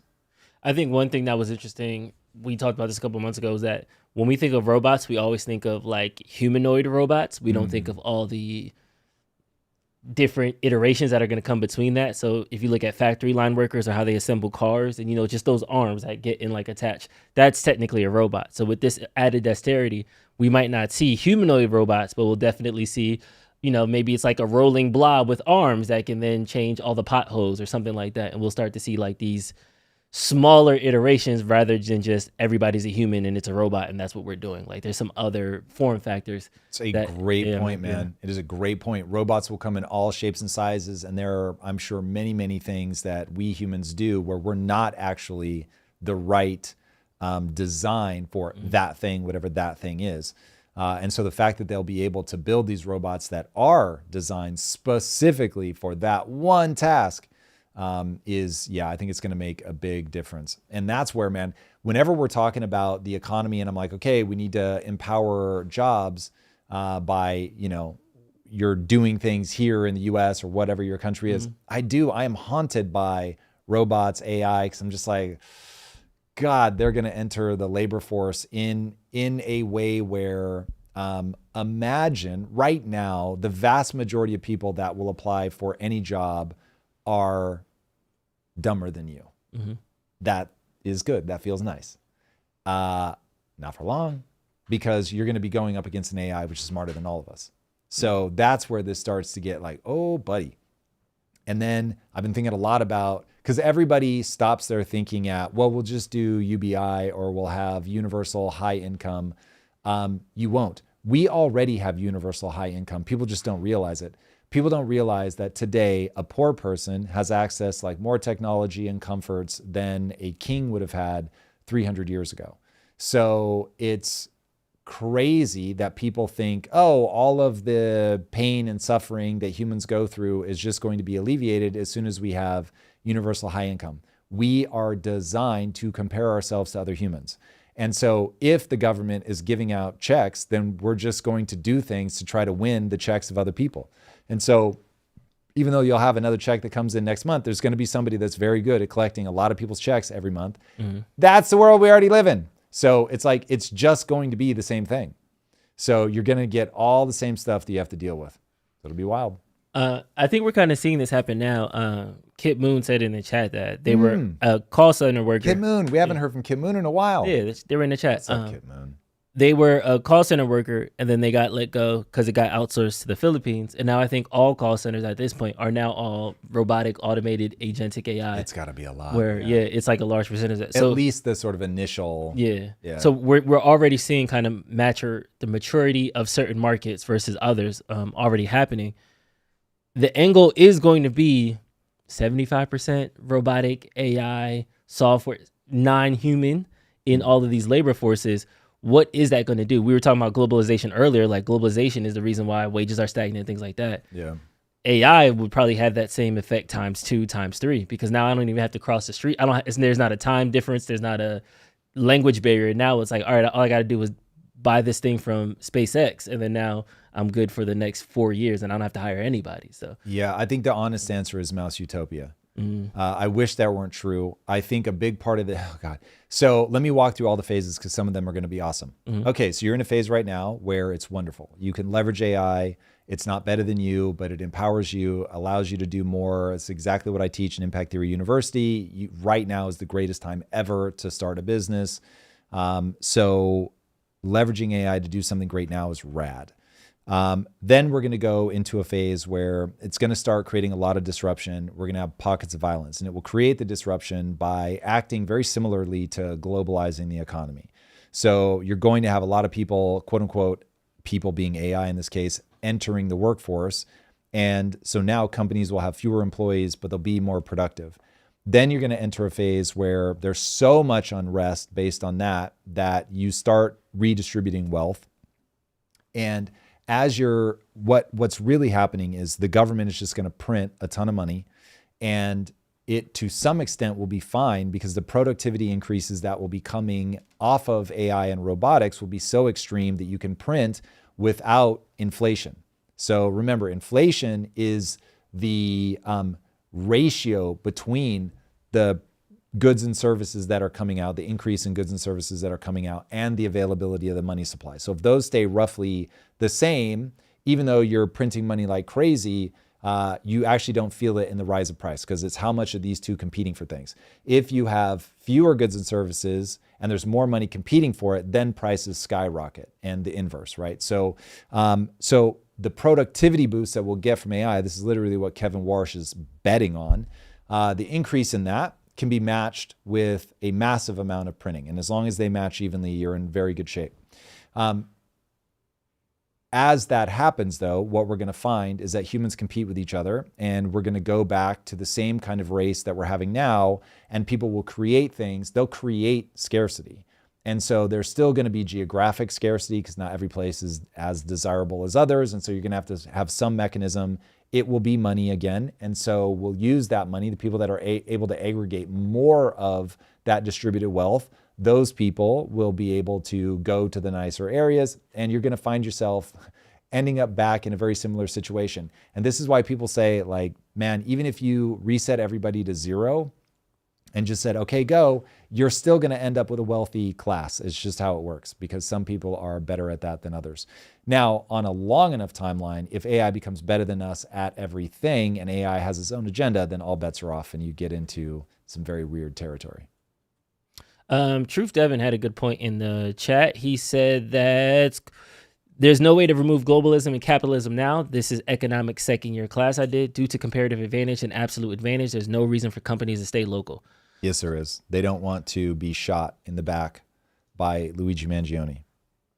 But that didn't, the United Health did it make one different change in their policies. Like, they're not, I don't think that's actually going to be an incentivizing factor for companies. Yeah, of course it is.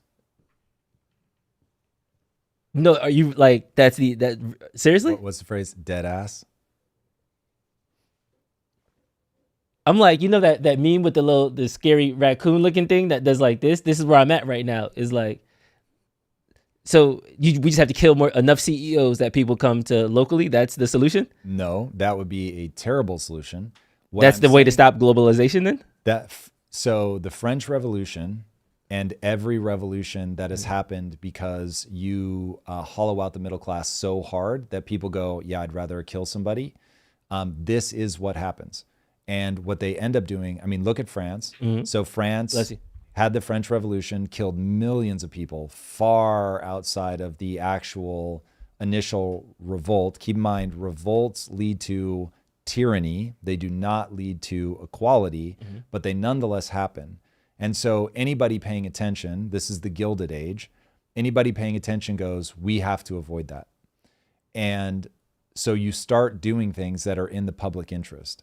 Now, if America really is just hell-bent on imploding and I become a lone voice, then what will end up happening is either the wealthy will go full cyberpunk and they will build here in the US citadels that can't be breached. I actually pitched a comic to Webtoon about this called Immunity. It was the only one they didn't pick up. I still think it's a great idea.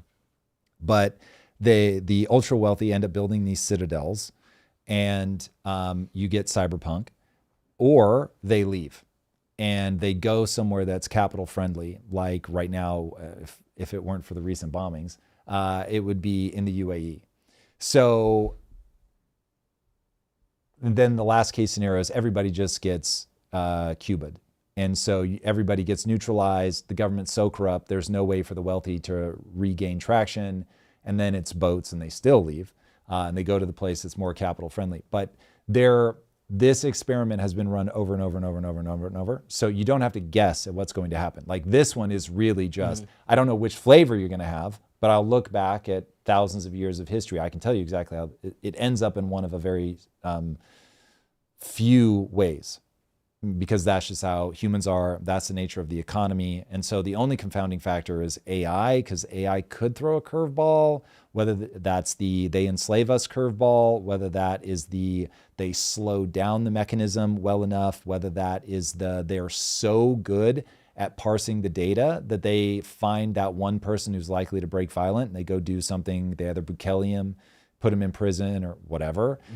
So look, that new technology could be a confounding variable, but maybe AI just never quite gets to the level that we think it's going to get, and it just is like a tool like it is now. And then you're back to one of the old ways that this plays out. But in no uncertain terms, and I'll look right into the camera when I say this, dear America, you must find a way to stabilize the middle class and the working class, or there will be a rebellion. What's the word I'm looking for? What are those things called? A revolution. There'll be a revolution. And at that point, untold number of people will die. So that's why I say politicians are the problem. You must balance the budget. If you don't, only violence awaits. It is that straightforward. All right, let's jump into some jokes. It's my favorite part of the week. I felt like we talked about the Iran war, and I can't really quite grasp it until I seen this. And to me, this is the best analogy of what's happening right now in Iran. All he wanted was to turn off the tap. Little kid trying to turn off the tap. Now he's in the water. This is great. Yeah, that is fantastic as an analogy for. This is U.S. politics right here. Get him in the Oval Office. It may already be in the Oval Office. I will vote for him. I feel like that is great. Very now well. Wait, did somebody post that saying that, or you saw this and was like, "Oh my God, this is perfect"? I saw that and Drew, you got to tweet that out. That's like hyper virality right there. I appreciate that. All right, I'll work on that one. Fantastic. I hope you guys all saw that. That was really great. All right, this is just funny. Yeah, no context needed. Everything's gone. Just everything's gone. Yeah, everything's gone. Even my lighter and my deodorant. Oh God. I was having so much fun with them. Best night ever. Oh my God. Drew, that's dark. That's rough. It was probably AI, but it was funny. Wow. Okay, and then this Yikes. one is for my single people out there. Next time, summer's coming up, you might have to go answer questions at cookouts, family graduations. I got the perfect answer next time somebody asks. Do you have a girlfriend? Yes, in different nation. What nation? Imagination. That is amazing. Ipso facto. That is amazing. Okay, that one was great. And then this one is for my married people. Tom, Eric, I'm looking at you guys. Some breakthroughs out in India. Let's go. That every single time he has to wear his shoes around the house. I feel like I'm sweeping and I'm mopping every.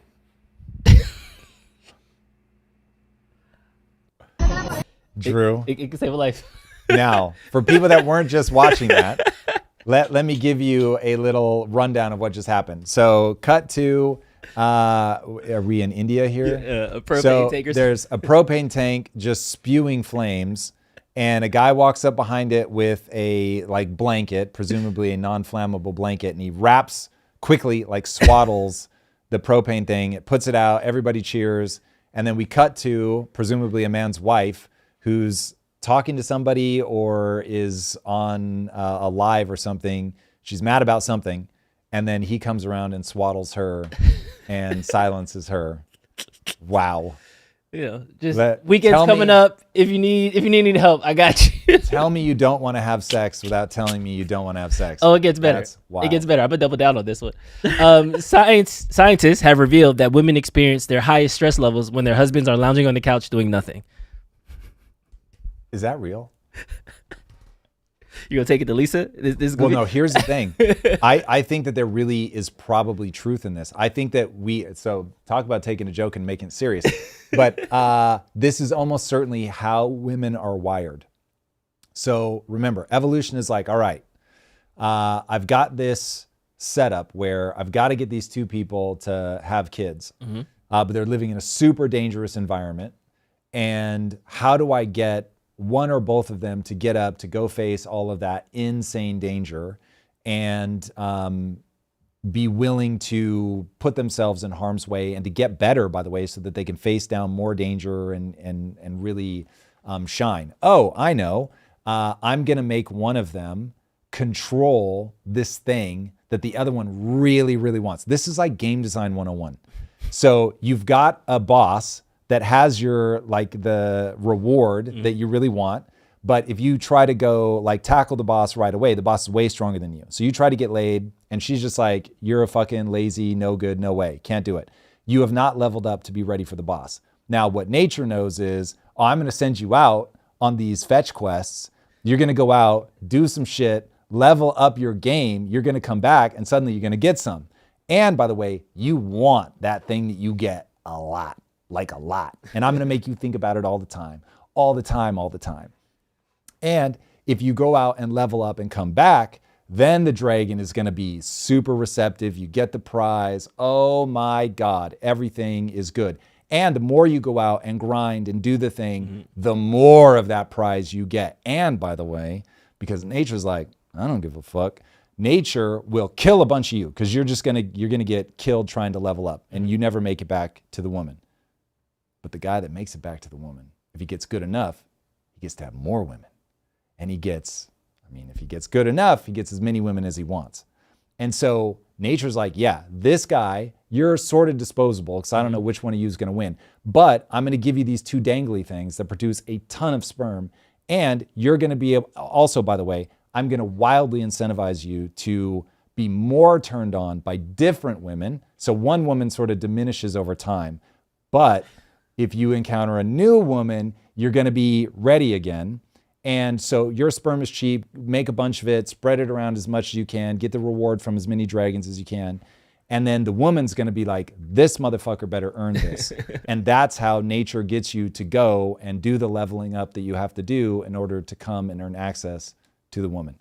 And so if they didn't have the impulse to be you lazy fuck, get off the couch, then men wouldn't get off the couch. Okay, so it's the perpetual thing. So then when they back on the couch, you think it then triggers something that says we need a more threat so that way.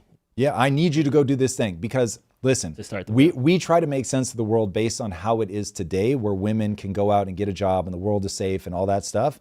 But when you throw back and it's like most people just starve to death, that you're going to get attacked by a marauding band of men. And if your man can't protect you, you just get raped. Like, that's evolution. I want to be very clear. And one of the documented, like most obvious, like, why do you raid those villages? It's for the women. That is the gold, is the woman. Dave Chappelle did a joke about this, and he said, I remember one time having $20,000 on me and walking down the street, and I was so terrified that anybody would know that I had it on me because they would jump me and try to steal my money because I had this thing that was so crazy valuable. And he said, now imagine how women feel walking around with a vagina. And I was like, damn, that hit. Now, that may not hit for Gen Z because they don't think about sex anymore, apparently. But like back in the day, that fucking joke landed. It was like, God damn. So women have, from an evolutionary perspective, said, I'm not going to be the one that gets really strong. I'm going to make you really strong. And so literally through selective breeding, I know it sounds terrible, but it is true. They selectively bred us to be stronger and then to go out and face the danger, but get stronger doing it. And then the ones that make it back, they get access. And the ones that don't. And so women are not going to go out and do the thing. They've got to get you to go do the thing on an evolutionary timescale. I get right now that is not the case. My wife's an entrepreneur, but like back in the day, that was the only way. Got you. And last but not least, shout out to my passport bros, but watch where you go. I'll put it that way. When dating in Thailand goes wrong.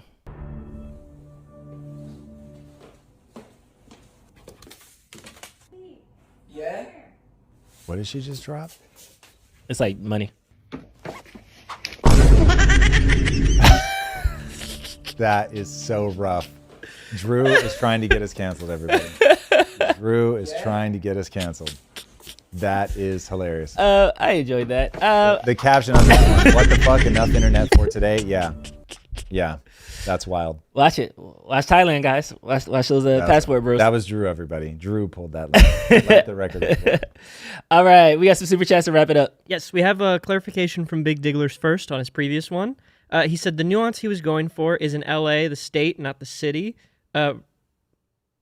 Is if LA, the state, not the city. I don't know why the phrasing is like that. Removed a race-based black district and reintegrated those voters into other districts. Politicians seeking election would now have an advantage by seeking out solutions for the larger black minority in the new districts. Hence the new free market pressure to get politicians to care more for this. I think what he's saying is they would be spread out. And so if you want to get that vote, you've got to appeal to an even wider group of people to do things that are good for all of them.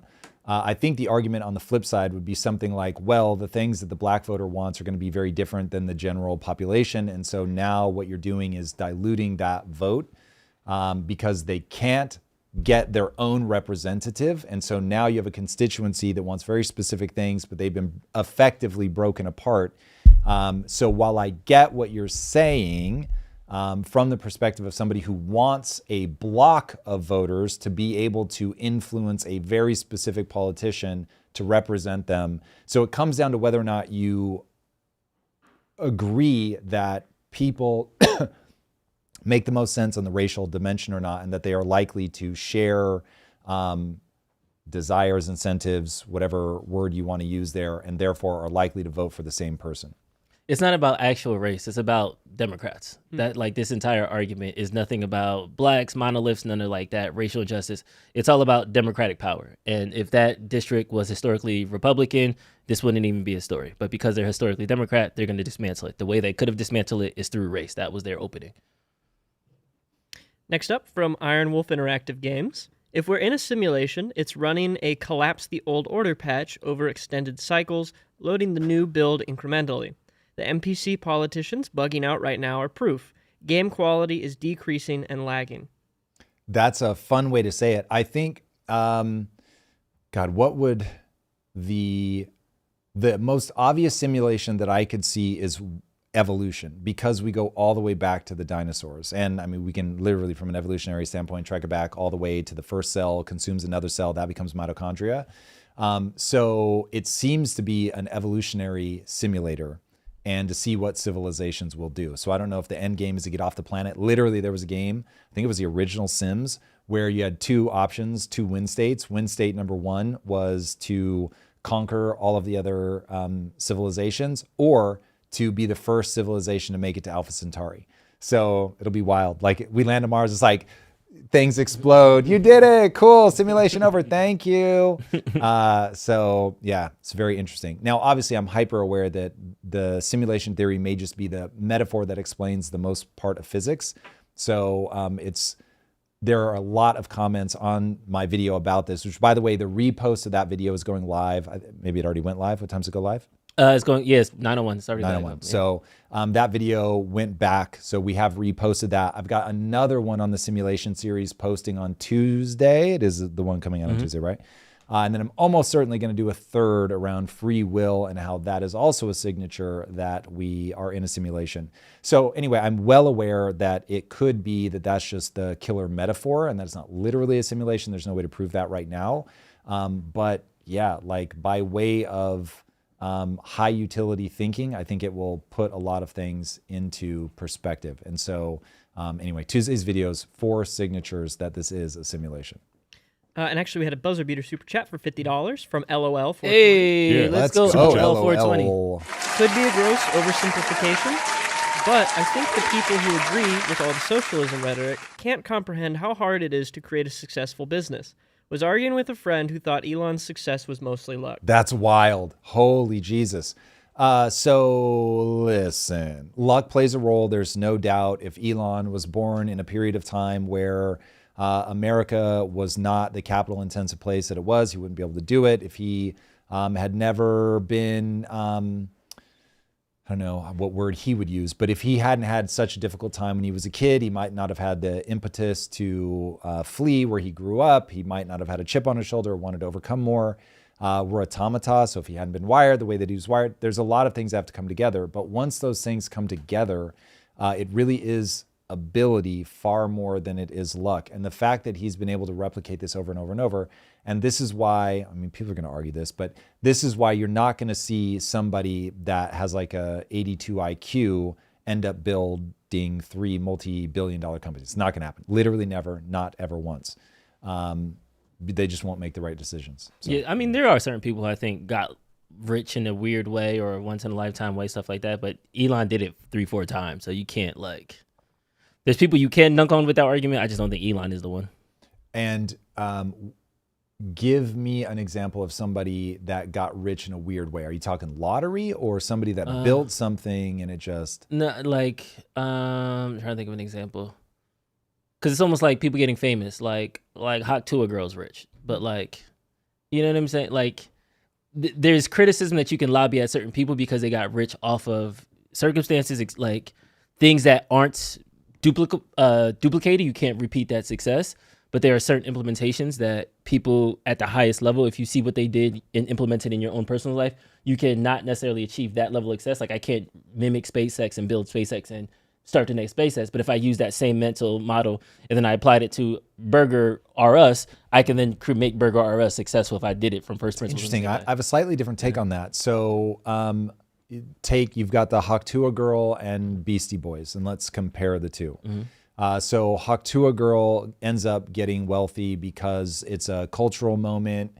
I think her actual wealth, which I believe she has lost all of, maybe I'm wrong about that, but she was her Haktua coin or whatever. But that ended up being an absolute catastrophe. And so I don't know if she was able to exit her position. That's basically gambling. So if she was able to extract wealth, that was somebody who created a cultural moment. You have people behind the scenes telling her, hey, let me show you how to leverage this. The people that are interesting in that story, the people behind the scenes, I guarantee it, they would be crypto guys that know how to launch a coin. And so they're basically marketers with a gambling savvy take on the world. They simply used her as a front. I don't know that. I just know the mechanisms of these things so well. All right. The reason that I parallel that with the Beastie Boys is so you've got Haktua Girl is just the face of something. The people behind the scenes actually generated the wealth. They knew what they were doing. There was no luck. They simply took advantage of her creating a cultural moment. Now you've got the Beastie Boys, who themselves, and I think this is actually unfair, and I think they end up proving that this wasn't true, but out of their own mouths, they said Rick Rubin and Russell Simmons, thank you, could have put anybody else in that, and it would have blown up just as big because that sound's moment had come. So now you've got one of the greatest musical producers of all time, Rick Rubin, happens to be early in his career, and Russell Simmons, a great, A&R guy that certainly had his ear to the street, say what you will about who he is now. But like those guys, not lucky. Like they knew exactly what they were doing. Now, I think Beastie Boys go on to prove that they really were a legitimate thing, but you could make the case, again, they themselves said it, anybody could have been slotted in. So you could look at them and go, well, they just got lucky. Not true. Two guys behind the scenes were extraordinarily good at what they did, no luck included. Now, they may have leveraged those guys and they were quote unquote lucky to have been chosen, but they also had to do the touring. They had to have the sound and they had been working on their music for a long time. They go on to be successful even without Rick Rubin. So it's like, are these things really luck? Or is it just you see something at the front, you don't understand that there's other people behind the scenes that actually know how to do this? Anyway, that would be my thing. Luck is a real thing and it really does, but it's usually more systemic. It's sort of broader than that. I'll even say my own luck is that if Quest wasn't launched at a time where right when social media is becoming a thing and right when the world wakes up to the fact that sugar is real, the real problem, we also wouldn't have been as big as we were. So again, not trying to take away the fact that luck is a real thing, but also we were the ones that did it for a very specific set of reasons, fucking working our asses to the bone, having spent a decade getting business savvy before that, on and on and on. All right, with that, we got to wrap. Thank you guys very much. I hope you have a wonderful weekend and we will see you on Monday. Peace.